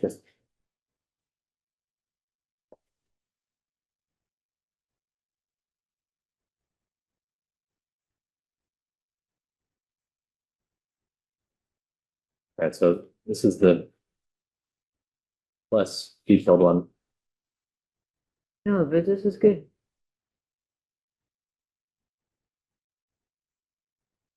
And that looks like the plans. I reckon I use Claude for this, but not the latest model, which is much better. So maybe I'll rerun it with that. But it did a good job. So this is just looking at, this is an objective machine processing of the 16 or 25, however many design guideline documents. And so we could choose to pick something from the top one, or maybe even something from the lower stakes one, lower down the list. And maybe we need to compare this to some of these items we probably have the authority to regulate already, and some of them we don't. So maybe we We're should not try trying this. to regulate. Are we We trying? are. Maybe- Well, we're not saying a standard. We're not saying your roof has to be terracotta. We're saying the roof needs to be similar to the products used in the buildings in the neighborhood. So if you see terracotta, If terracotta. that's, I think it's up in interpretation if we're empowered to make certain decisions like that. Maybe we should pull up the zoning in the site plan review. That's where we're gonna be doing this, is in the site plan review process. Right. Like there's 7 things or 12 things we're allowed to do already. Maybe from that list, we pick something from here. Like something that is on that list that is also here, because then we know if it's on this list, we know we have examples for it in our library. And we can go and do the type of homework we're talking about. And I think the materials, it's not the materials per se, it's how they're used.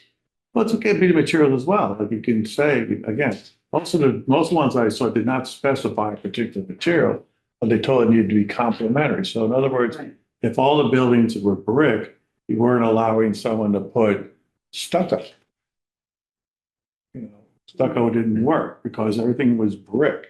So it's- You have to have a legal authority to, Yeah, we might or might not have that authority for some of these things. that, It's illegal to, there's certain things it's illegal for us to require people to do. We can Right. suggest they do it or beg them to do it. Until we have in the zoning, the expressed authority to say we're allowed to control the material, we might or might not be able to. right. If it has something to do with safety or rainwater or whatever the things we can do, then we have more leeway.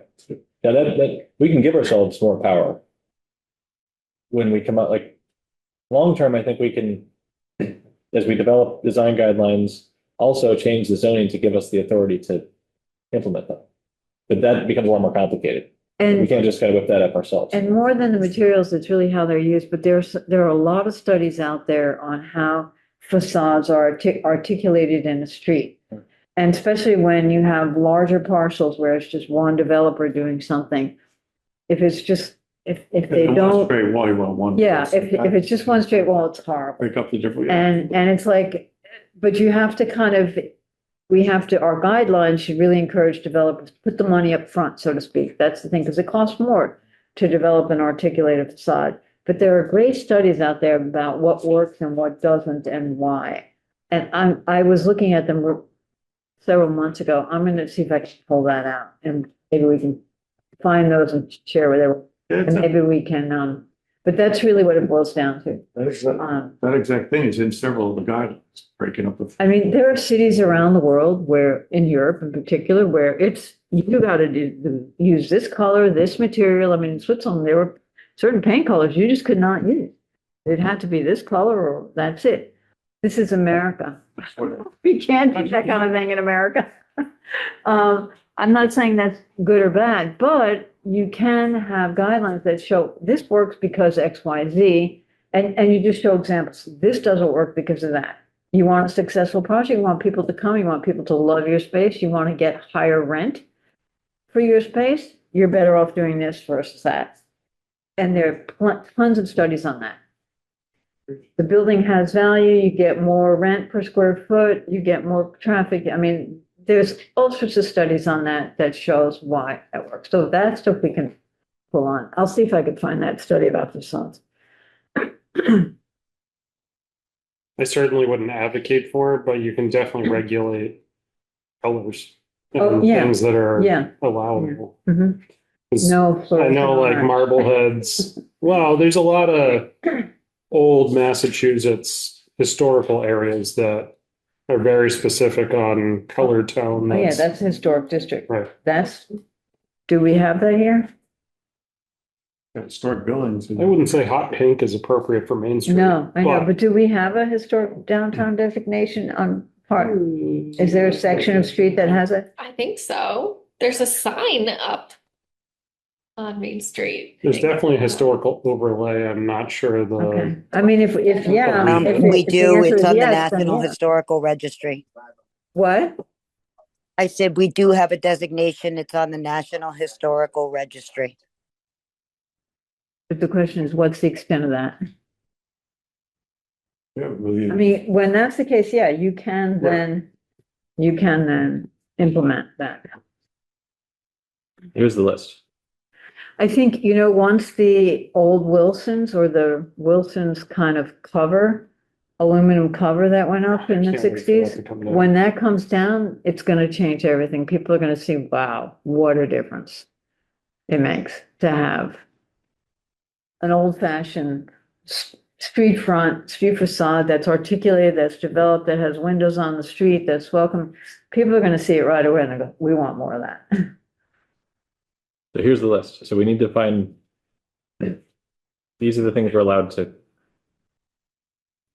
But does anybody know what's going on in that little building that is Well, I think we should just. over the Yeah, yeah. railroad tracks? They're I do. replacing all the windows there. there's another restaurant going in there. Is it? Okay, and the windows it's like they've just got windows discounted here and there, it looks like. It's kind of a mishmash of stuff, I don't. I could fall into masking or masting. I was just curious about what was going on in there, where that's going. These are the All over the 11 place. things we're allowed to, that we currently can legally rule on. Is this for site plan review? Yes. I see. There's also the special permit approval. For those that the planning board is the special permit granting authority. Yeah. Yeah, we haven't seen one of those yet, I don't think. Have we? I haven't, I don't think. And most commonly, we see site plan review. Like the thing that the eye surgery place on Federal Street, for example. And There were no elevations. blank wall, I mean, whatever.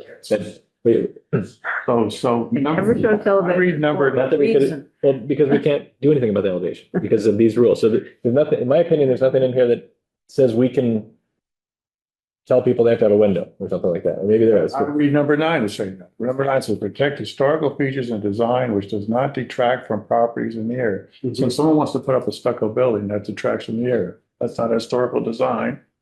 So someone decided to put like that stone, exposed stone on the TD building, technically could have been denied according to that. That's how I read it. I do think that looking at our site plan review, it does seem robust. Although I think if we do work to articulate exactly what it means to the planning board, Mhm. that could be very useful. Okay, so if we were to identify number 9 as a place where we have some latitude, then we articulate what, when we say protection of historic features and design, what do we mean by that? That's design guidelines. That's what I'm saying. Yeah.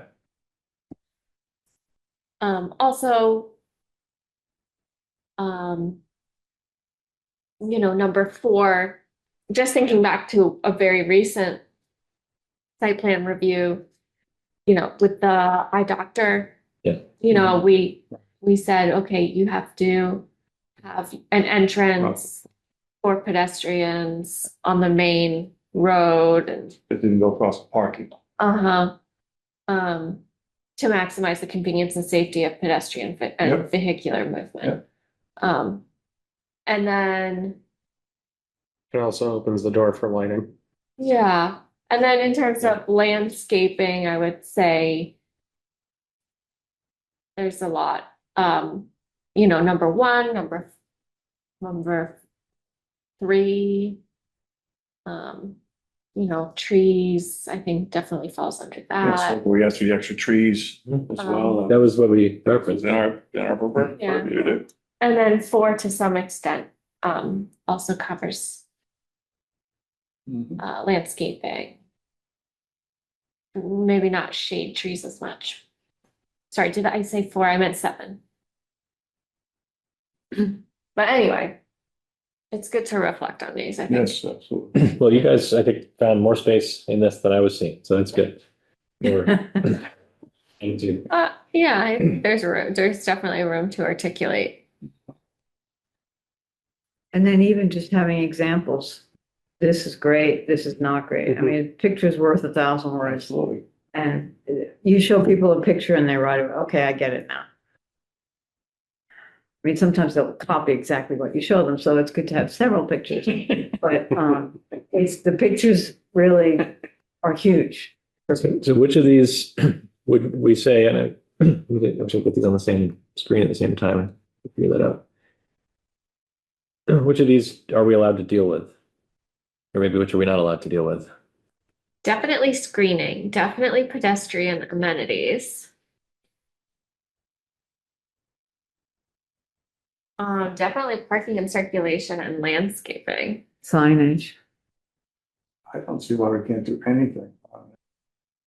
Why can't we look at building massing? Yeah, again, it's guidelines. It's guidelines. But We're the guidelines, recommending, yeah, but the we're guidelines- recommending for their success. I guess I I don't think see we're it, saying, it's not recommendations, it's conditions. yeah, I think it we're, should be conditional. I think what Okay. you're trying to do, Jeff, is compare this list of components with the site plan review numbered list that we just Right. looked at, right? Exactly. We need to, in a meeting, be able to say you have to put 3 trees, not, it'd be great if you put 3 trees. Okay.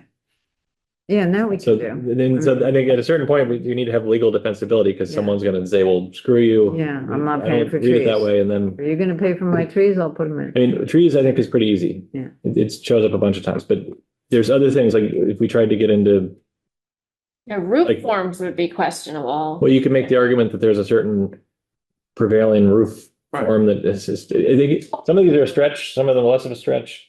At some point, maybe we need a legal opinion, or we wait for, Well, and some of them also, like, we really want people to use solar, but that requires also certain roof. I mean, some of them are kind of oppositional. We can't make someone use solar. There's some, huh? We can't make someone use solar panels.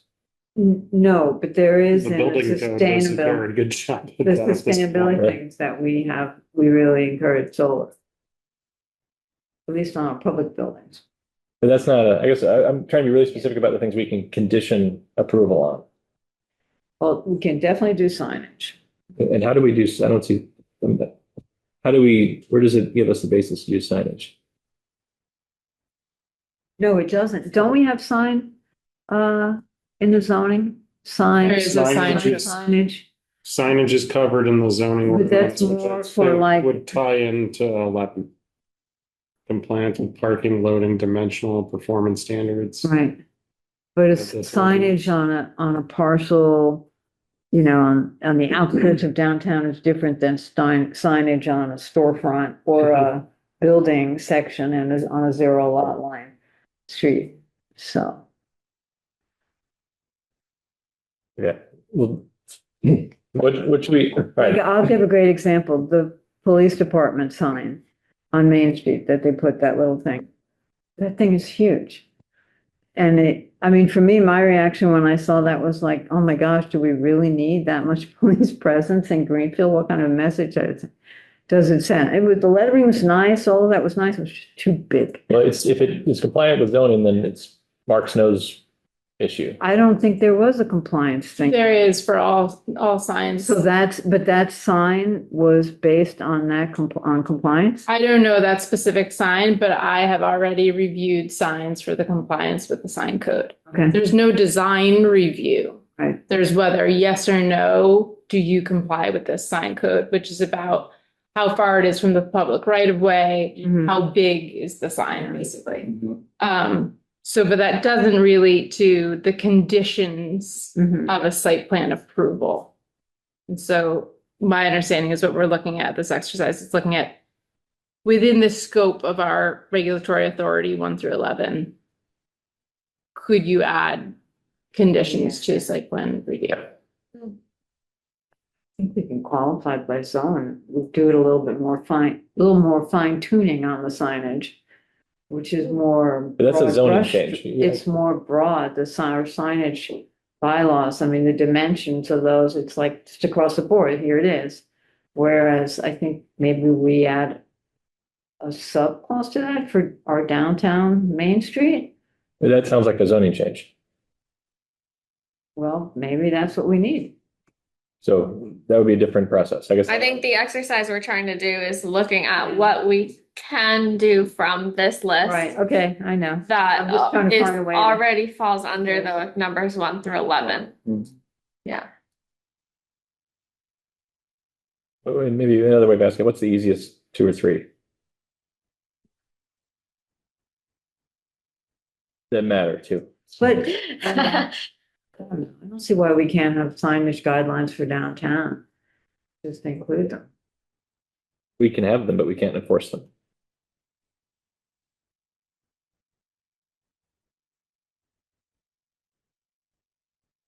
You don't think we can enforce architectural facades? No. I don't think It's so. funny because the Amherst, You don't think that applies it or not? Well, maybe, I think you could, to an extent. Like you could under 9 for things you'd want to see within the downtown area because it is a historic feature and design not to detract from property in the area. I think it would be a stretch to apply that to, say, a residential neighborhood, maybe further out of town, like where you and I live. Well, I thought most of what we were doing, that's a very good point you brought up, Pete. I figured right now our design guidelines were concentrating on the CBD. We weren't going out to the residential areas at all. Yeah. It was strict, which we really haven't defined it either. We never did say it's this street and that street and this street. There's a lot of discussion about that, but that's what I thought. Only so. Me too. So again, I would think that if we had design guidelines that said something about what a building's supposed to look like, and the people who came with the Wilsons came before us and said, okay, here's what we want to do at Wilsons. And we're going to cover the entire front with this white stuff and put Wilsons in big blue letters. We could say, sorry, that doesn't mean our design guidelines.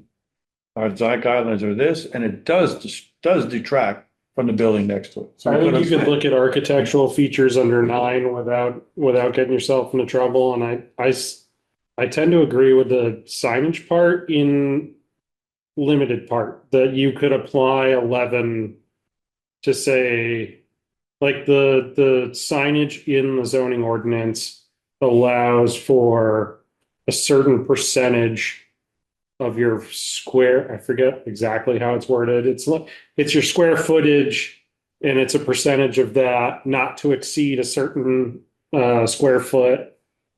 You're automatically allowed a certain square footage. Downtown is very liberal with its size. I'm gonna, But I think you could say like, well, it already covers neon and that kind of stuff, but you could create like model templates as to signage you'd want to see. I'm gonna see if I can find the design guidelines, the older ones from Amherst when I was on the board, because there was so much about signs. Every meeting was someone coming in for sign approval. And we would critique and say, hey, you're not gonna be able to see this, or this doesn't convey your business or whatever. I mean, every single sign had to come in before the board for that. So, and it was very specific, and people were happy because they got good feedback, and they went back to their sign maker and say, hey, change this. And it was win-win for everyone. But I'm gonna see if I can pull that up, because it was very clear, and it was for the commercial area, down for, center of town. I can offer a point of clarification that different municipalities have different approval guidelines. So it may be that Amherst specifically noted signs in their approval guidelines. Just want to point that this isn't, mandated by this. Well, it wasn't, if people came to us with a review, and then we would make a recommendation, which would then go to the planning board. It wasn't enforceable. It was just a recommendation. But people always implemented what we did because we gave them free design advice that was enhancing their success or supporting their success. So, but it would then go to the planning board and as a comment from us, and then the planning board would decide to enforce or not. That's how it was set up there. But none of what we said was enforceable. It's just a recommendation. Well, for what it's worth, we've also wished we saw projects sooner, just in general, for that sort of thing. Even things we can't legally require them to do, we'd like to give them some tips. And that's, I know, another frustration we've had. That's a topic I think for next week when we're talking about MDR and all that, what we actually get to look at. Look at proposal. Because I think we should look at everything. But that's my two cents. Go ahead, Sarah. I'm kind of repeating something that I said in the last meeting, but I think if you look at the site plan review 1 through 11, it really seems clear to me that like landscaping is very much in the purview of site plan review, specifically when it comes to reducing surface runoff. And so that landscaping definitely seemed to me to be like a low hanging fruit. If we were going to kind of start somewhere with design guidelines. Do you think that, I feel like we need to, like, what if next time we look at the proposal that we looked at, I don't want to go, you look at a proposal that's like already been approved or something, so that there's no second question or anything, and just see, like, take some shots at it and see if we feel like we can actually do that. It's just As an exercise? yeah, like, I think, I see the word landscaping a lot of times in here, and I would love to agree with it, but then I see, or I guess if I were to talk about number 9, protection of historic design features and design, protection of design features, that reads like things that already exist, not things that are new. That's how the defense attorney would say, would argue it anyway. It says detracting from properties in But the. we're only talking about we're protecting historic features and design, which doesn't, so it doesn't mean we can change the first half of that sentence and put whatever we want there and then say it does not detract. I'm just saying, we're taking, I think, a selective read of this, and it might become a legal question in some cases, so. Yeah, absolutely. We want to protect the city. And our own credibility. If we didn't- Yes. No, I agree. So is there an exercise, just, I feel like we're still trying to get calibrated. Yeah. But we have, I think it's been helpful to talk through, just look at this list. Look at this list. I think we believe there's some things we can work on sooner than later that don't require a huge giant process because they're not changing anything. When we start changing zoning and changing our authority, that's when we need to have a bigger process. But if we're just clarifying our authority, we can just do that during the meetings.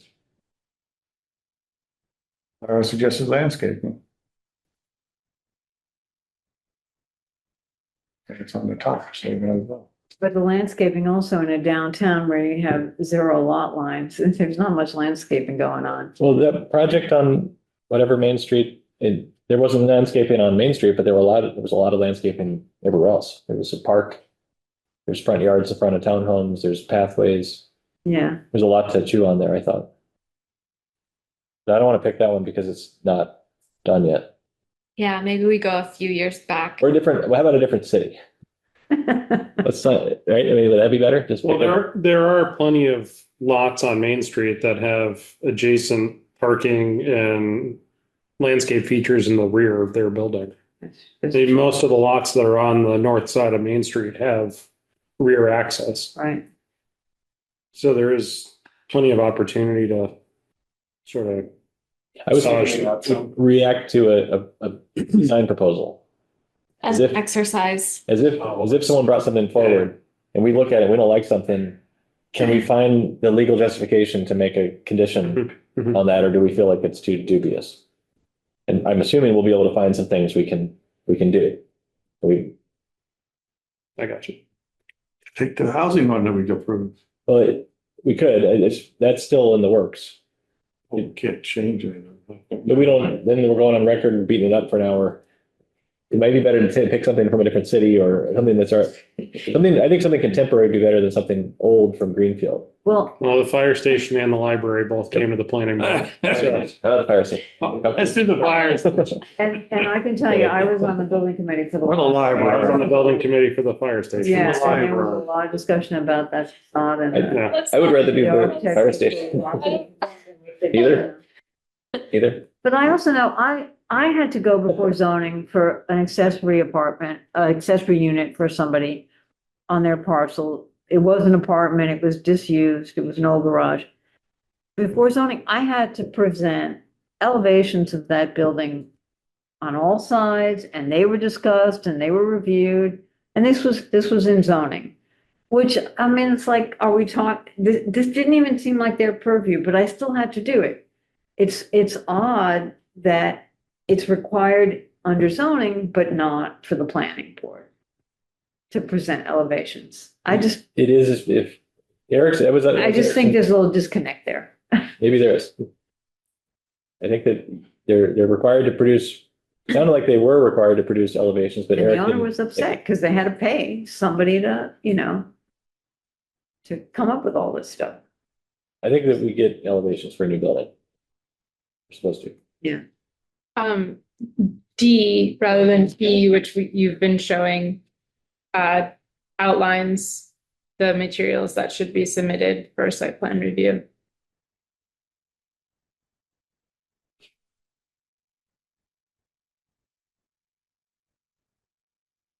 He said. Yeah. Yeah.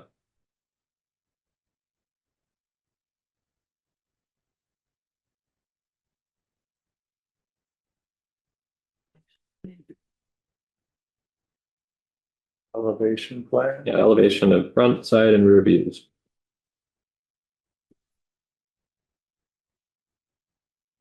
Interior layout.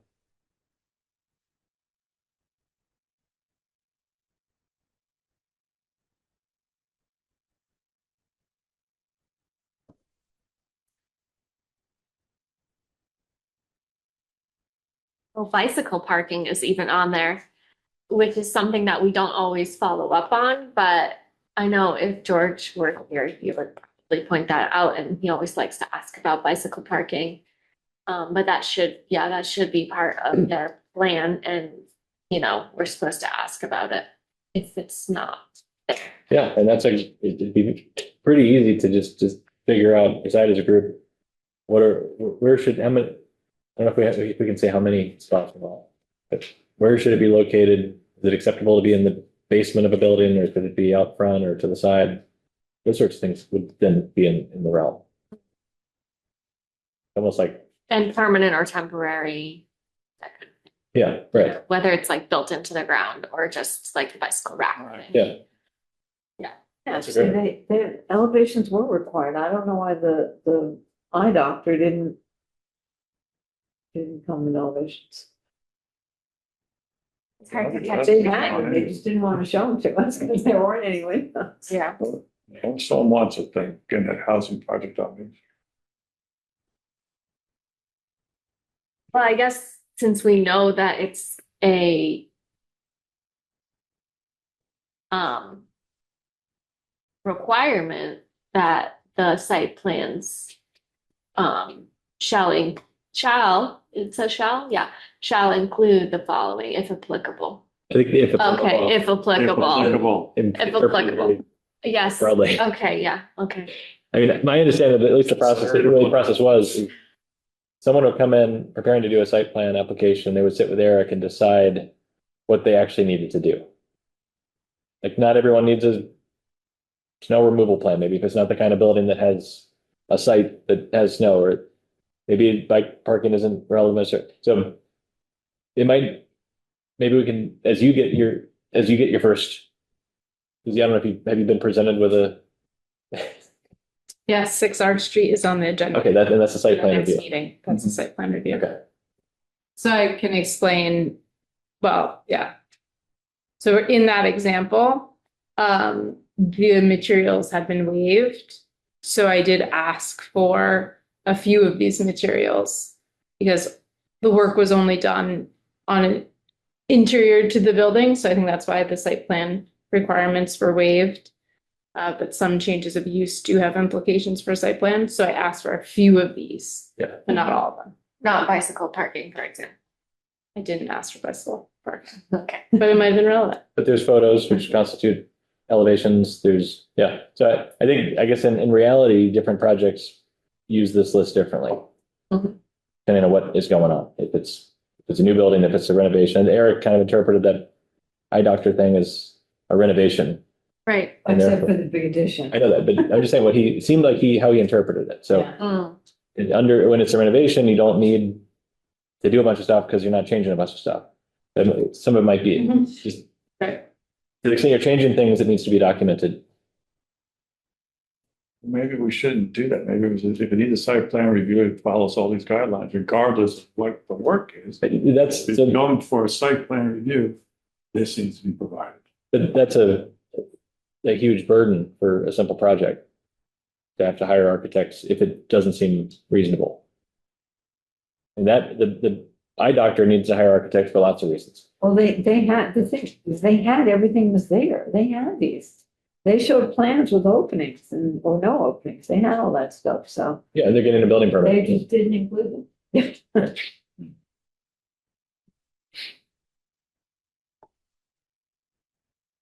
Well, changing this, okay, well.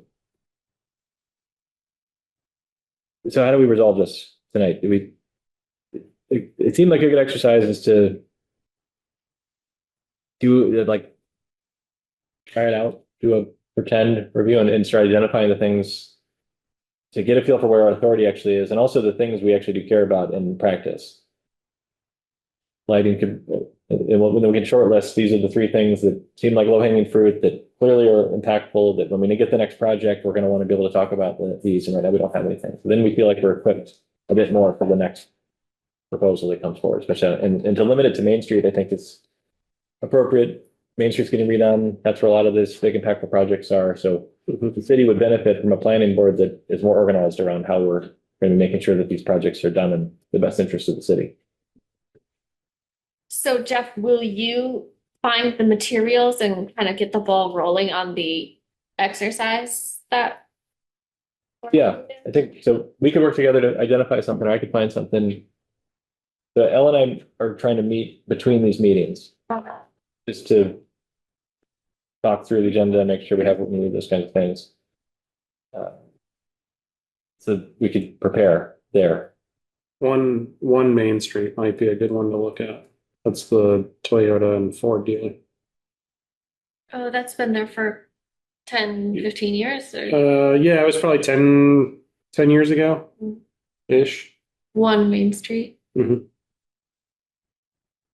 But it was an existing dealership that then was torn down, remodeled. But it had several other issues on that site that would have had a lot of input, or at least opportunity. Do you think that we can find that site plan application? I don't think so. Yes. That might be good. Then ideally, we're looking at a site plan application for Greenfield that more or less has these things in it, right? Okay, so then we just pull that and then pretend we're doing a site plan review. It's got lighting, it's got parking, it's got it's got facade. It's not too much of a hot trees. The lighting is more like. Doesn't sound like it is. It's before all of our time, Yeah, and I mean, except for George. it's a car dealership on Main Street. And we don't work there. Okay. I live like pretty much across the street, almost across the street. It was right for its time, and it's And still right I for was its, a customer, so I'm. I think it's a good one. It's, Okay. I don't know, we have to, we'll give it all the necessary disclaimers up front that we're not, it's just an example. Training exercise. Yeah. And we're not gonna revoke anything. We're getting permits. We'll all be. Okay, so that's what we're gonna do. We're gonna, so if you can find that. Mhm. If you can't, let me know and we can find something else. Okay. We will look at that with these two lists of, we'll have, maybe in our packet, we can have the list of item E.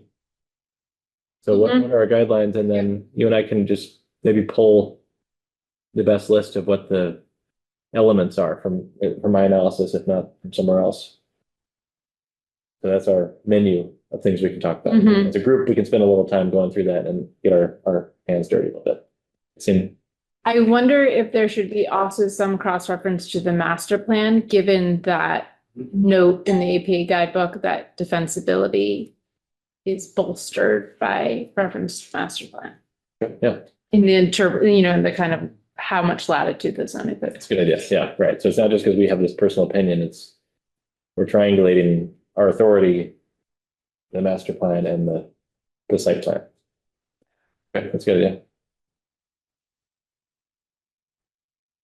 All right, we did it. Got something figured out. And then taking on implementing the rest of the master. Sorry, Oh, I said, and then taking on implementing the rest of the master plan. Yeah, right. that makes sense to me, those two.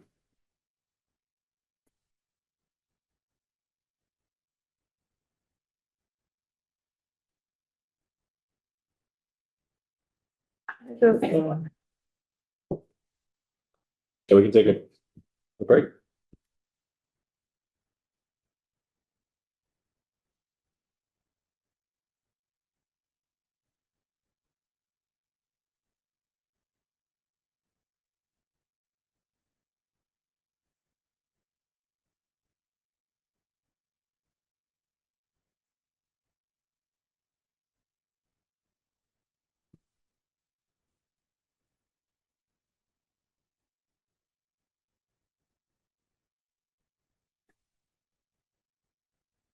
All right, do we want to move on? Next item, Preservation Committee Liaison Report.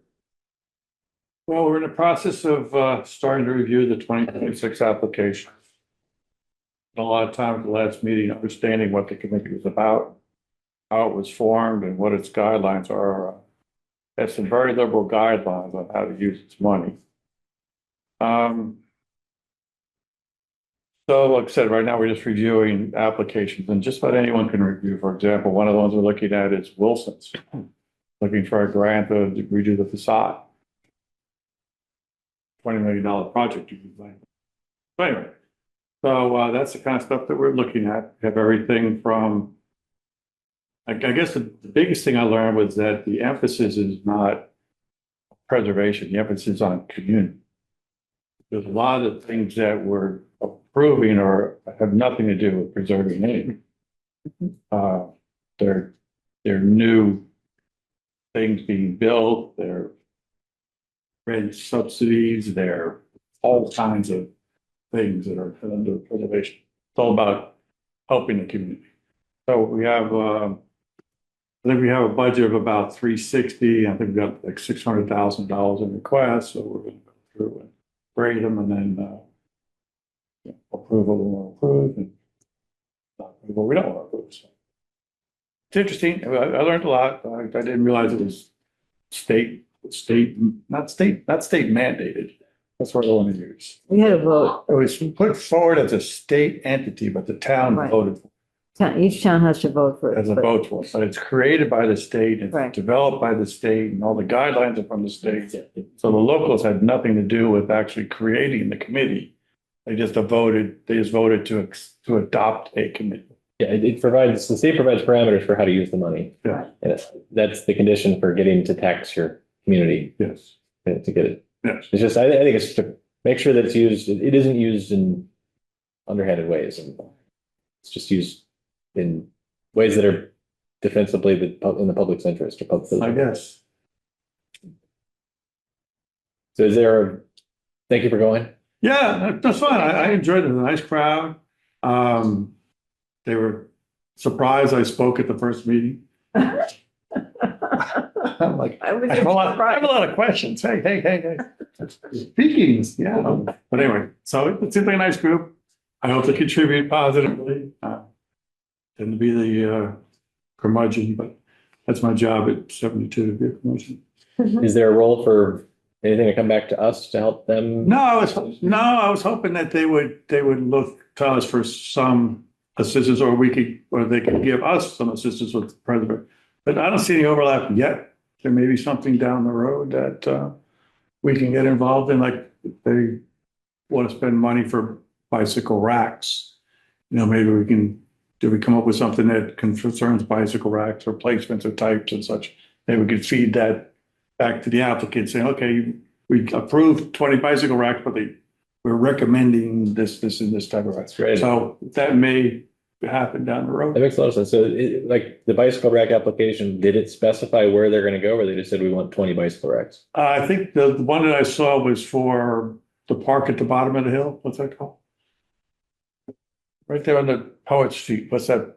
Beacon Beacon Park. Field. And they put in some permanent concrete ones apparently in there, but that's the kind of thing that they're seeing. There's another one out there and we're trying to follow up on some of them. A lot of the applications were approved, but there's been no implementation. So I brought forward, is there a time frame? If it hasn't been implemented in a year, do we pull that money back? Put it back? So those are the kind of questions I've been asking. Yeah. What happens? Okay.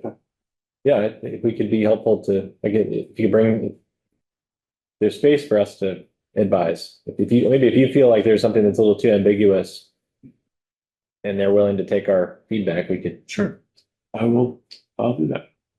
Good. All right, I'm gonna text George for the next item.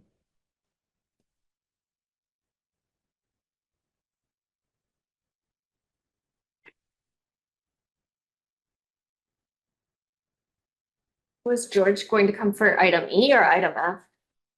Gonna come for item E and he would stay for item F Okay, or not, I guess.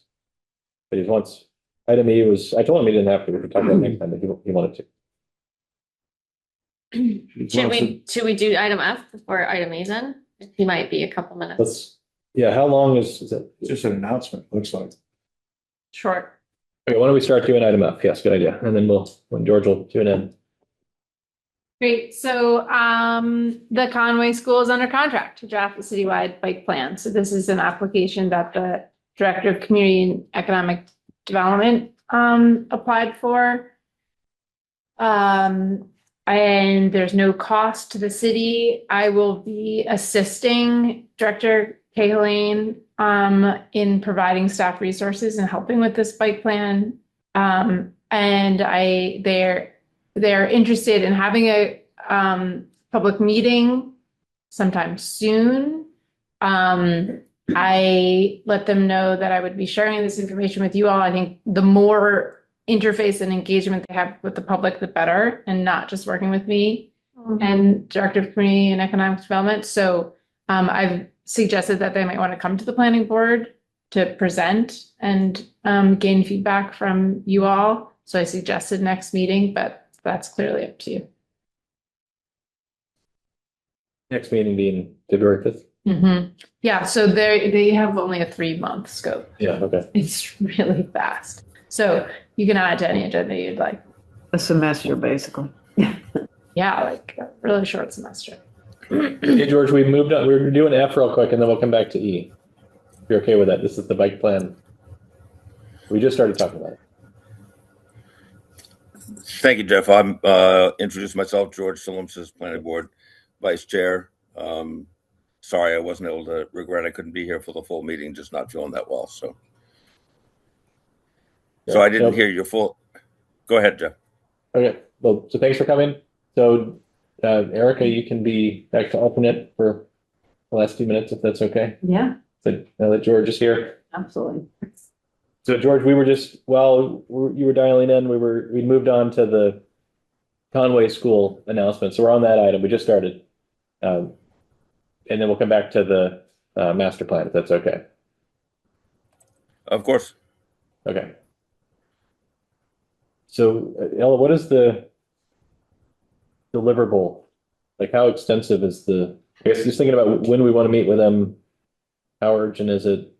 What's it going to look like? Is it just a whole total map of here's where all the bike plan stuff should go? Yeah, my direction as staff, I said, the smaller the scope and the more feasible you make it, the better. Yeah. But it is a citywide bike plan. Okay. It's an ambitious scope for a 3-month project. Do you feel like that we talked about this site plan review exercise for the next meeting also? Let's talk about what's going to go on the next agenda next. So it sounds like this could go next time but sometime relatively soon. And what's your sense on like if we talk to them sooner, what might we talk about versus if we talk to them later, what might we talk about or what might we see from them? I've only met with them once, so I'm not sure where they will be. It's true that the next meeting will also has an application on the agenda. I'm sure at any point, public input will be appreciated. Okay. And maybe it's more helpful if they have some things to present. One thing, I don't know if we intended to do this or not, but I think the idea of having 2 meetings a month was we would have more of the public stuff the first meeting and more of the working stuff the second meeting. If that's a working session with them, maybe it makes sense to put it at the second meeting of the month. Okay. That gives them a little more time to get themselves organized, but it's not too late that we missed the vote.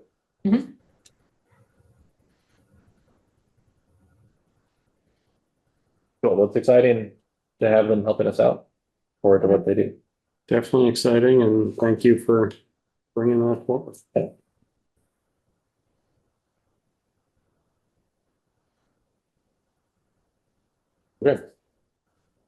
All right, last discussion item number 8. Discussion of role of updated master plan land use and natural, historic, and cultural resources chapters regarding whether they are intended to supplant the 2014 chapters or supplement them, and provide feedback to Sustainable Greenfield Implementation Committee. What is it? It's a lot of parentheticals that I didn't read. Okay, so the first question is, and you had some thoughts. I mean, I know George, do you want to add some context there? Sure. Thank you, Jeff. So I don't think we ever as a board had fully or definitively addressed this question. Obviously, we're having 2 new chapters for chapters that already existed, and what is the relationship of the new material to the original chapters, and whether it was to replace those chapters and the goals and implementation actions that were therein, or if it was to add to them, supplement them. And I don't think we'd ever discussed that fully, and it came up at the Sustainable Greenfield Implementation Committee meeting, and I know that a couple of members of the SGIC, Nancy Hazard and Bram Moranis, in Eric's last week, had a meeting with him, and that was one of the questions that came up. And Eric passed along that in his perspective, there were still some obviously goals that had been identified in implementation actions in those two chapters from the 2014 plan had been accomplished, but some were yet to be accomplished. And so it would make sense to consider these new chapters as supplementary to the original plan. And that would then guide the work of the SGIC in making, working on, as we talked about before, kind of a spreadsheet kind of model that would incorporate, if that is the agreement of this board, that would include both unaccomplished goals and actions from the 2014 plan of those two chapters, plus the two new chapters.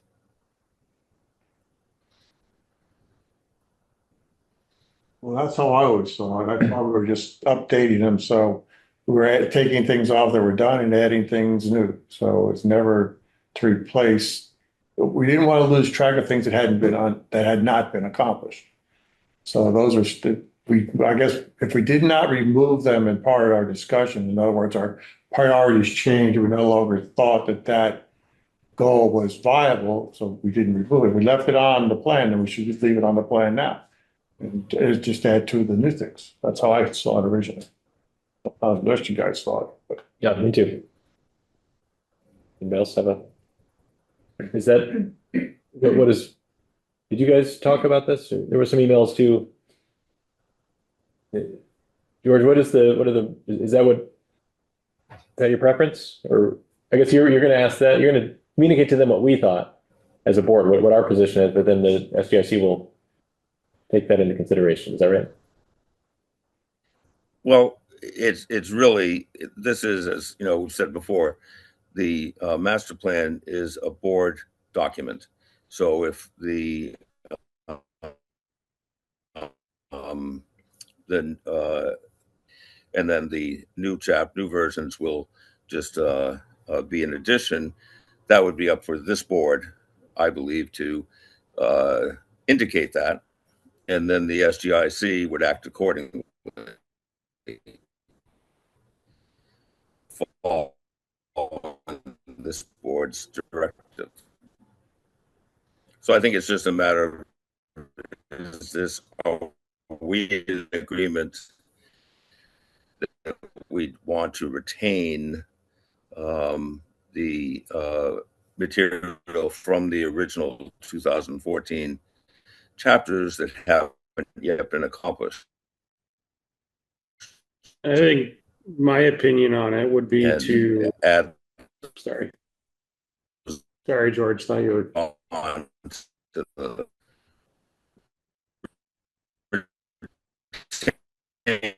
those to keep with the new material from the two new chapters. George, I'm unable That's to the hear you basic enough question, to I be think. able to record it in the minutes. And you're breaking up. I don't hear. No, I think that's a question for us, because this board is the one who decides and directs and, having the master plan.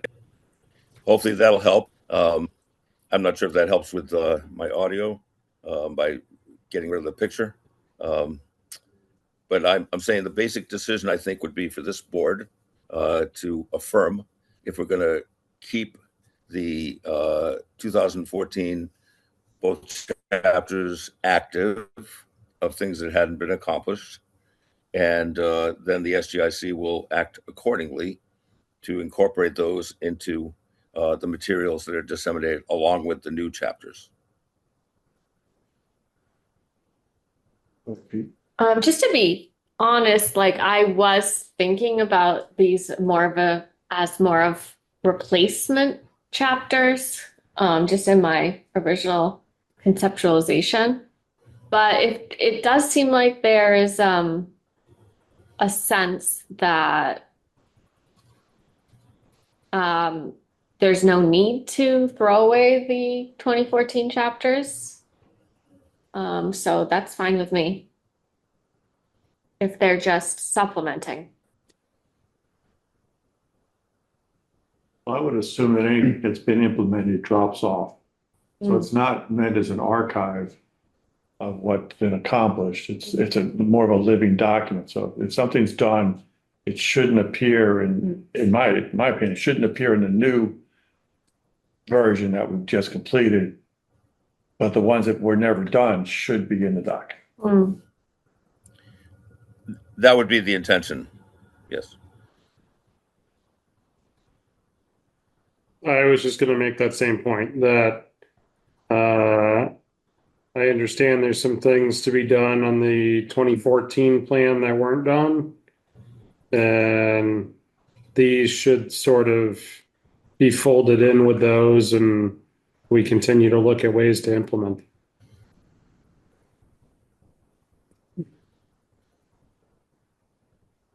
What would you recommend, George? Oh, I strongly recommend retaining the unaccomplished goals and implementation items from the 2014 plan. I think supplementing is the way to go. And if I'm hearing correct, I don't know that we need a motion on this. Perhaps if someone wants to do that, we could, but it sounds like I'm not hearing any dissension from that point of view. Is that correct? You okay with that? Yes. Yeah. No dissension here. Yeah, correct. Yeah, we're all in agreement with your suggestion. Very good. I'll pass it along to the SGIC. Okay. Thank you. Thank you for joining us, George. I hope you feel better. Sorry for the tough connection. It's better with the video up. Actually, we've been hearing you fine since.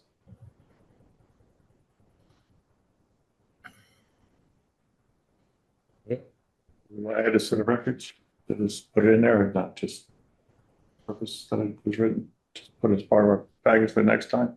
Yeah. Is that okay?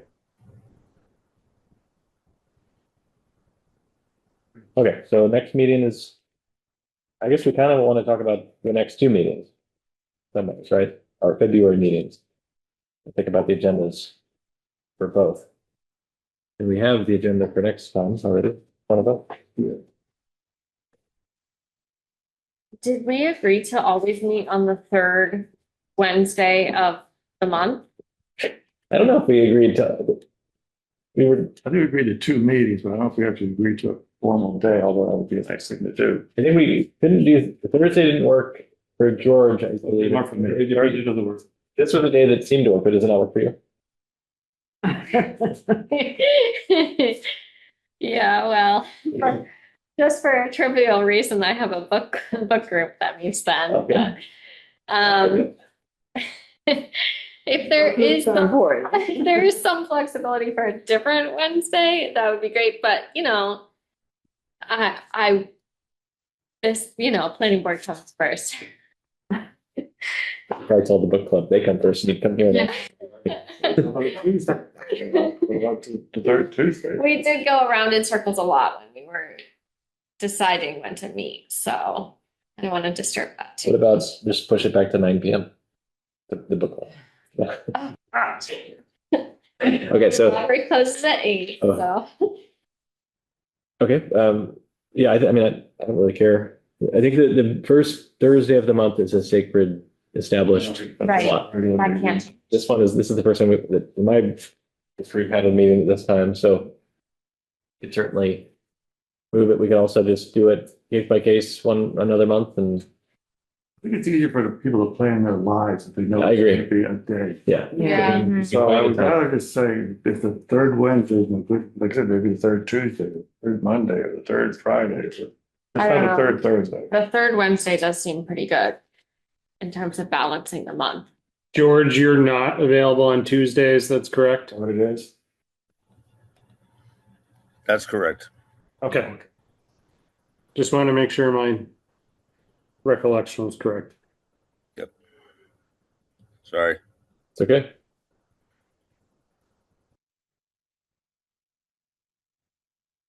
Do you have a preference, Ella? Because you have other meetings you have to avoid conflicts with, right? Yeah, Tuesdays or Wednesdays work. Yeah. Okay.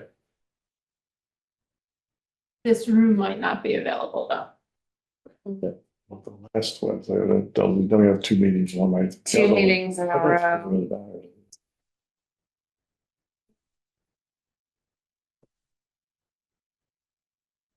I don't know if it matters that they're, There should be different meetings. One is our formal public meeting, the other one's a work group, so really it shouldn't matter. It looks like the third Wednesday in February is actually Wednesday, the 18th of February. yes.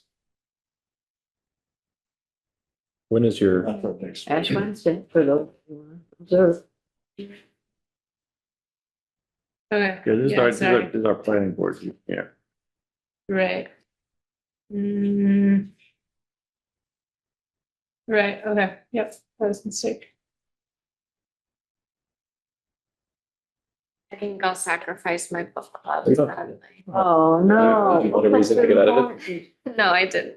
Appreciate the library. I just think like logistically it kind of makes sense. But I could also meet on the uh, 25th. Wednesdays? I can do fourth Wednesdays, yeah. first Thursday, last Wednesday? Yeah, A little tough, but. It's tough. There. Oh, just in terms of them being close together. That's, yeah. Is, I mean, it's nice to have them a couple weeks apart because then we have notice to. Yeah, exactly. all right. Yeah.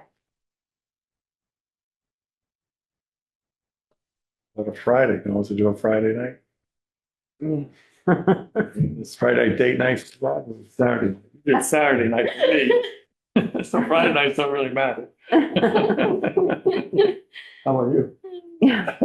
Yeah, Friday nights out. Yeah. These young kids, The you know. weekend starts on Friday afternoon. So it is, weekend start. Honestly, I Bring think, beer. Starts at 5. Friday, so you won't see me. I think Like that the third, six. I think the third Wednesday is probably gonna make the most sense, so, Sure. yeah. Thank you. Oh, no. What time does the book club start? 6:30. Yeah, it's okay. We'll make it quick. We'll be Wait, done. is that the one? Which one is that one? I'll tell you after the meeting. Okay. Yeah. So, Yeah. so we want to try to do third Wednesday. George, is that okay with you? Generally, third Wednesday of the month is our second meeting. Yes. Thank you. Thank you, Sarah. Mhm. All right, then one of our next meetings will be February 5th, one will be February 18th. So I just want to, is there anything to modify on the agenda for February 5th?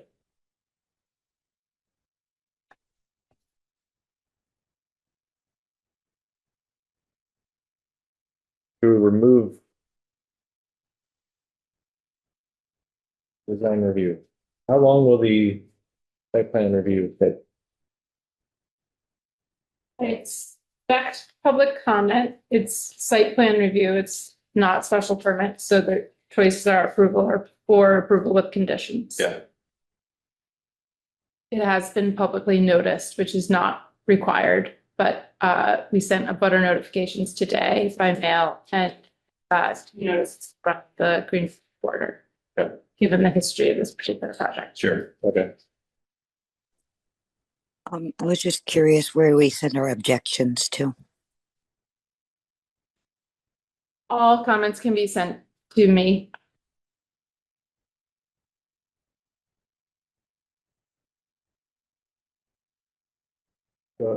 We have. So we have a recurring design review conversation on here as well. Should we move that to the next meeting?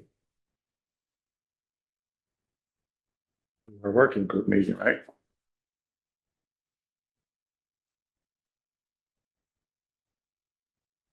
Yeah, so the idea would be on the 18th, we talk about design review. Okay. Before we left off. And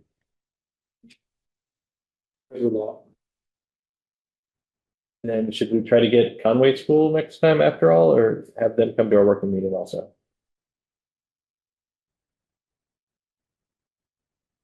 I think Conway School should come to the working meeting on February 18th. Okay. Do you know, Will is I there give them, will I give them enough time better? to do their work? It's a month. Yeah. Because they have to. Oh, because they have to meet with us in order to get enough. And they have a certain Yeah. deadline that they have to meet. Is that enough? I think that they have input from a variety of Okay. sources. And so They're not I'm looking- not sure if you have a desired point in the process that you want to be involved, like early in their scope, Uh-huh. then you should meet with them sooner. I think it'll be like wherever they are with their deliverable, you'll be able to provide feedback. I think I want to be right at 1/3 of the way through, which is the 18th. Okay. So, invite Conway to 18. So the 18th we do design guidelines, and then is there any other? What is your forecast on other things, random things that are going to show up that are their business? I guess, we're probably obligated to, once someone submits something, to put it on the next available meeting, generally, right? You're not obligated to do that. There is a deadline by which you have to review it, but because you were meeting that deadline every month, I don't think you need to add it to the agenda. Okay. Of course, we wouldn't want to delay No. the development process. If it's, okay, so maybe that's something we chat about. Right. If it's something that's just has no time sensitivity whatsoever, maybe we sometimes might not do it next, but if it's something time sensitive, we'll just do it on the next meeting. Okay.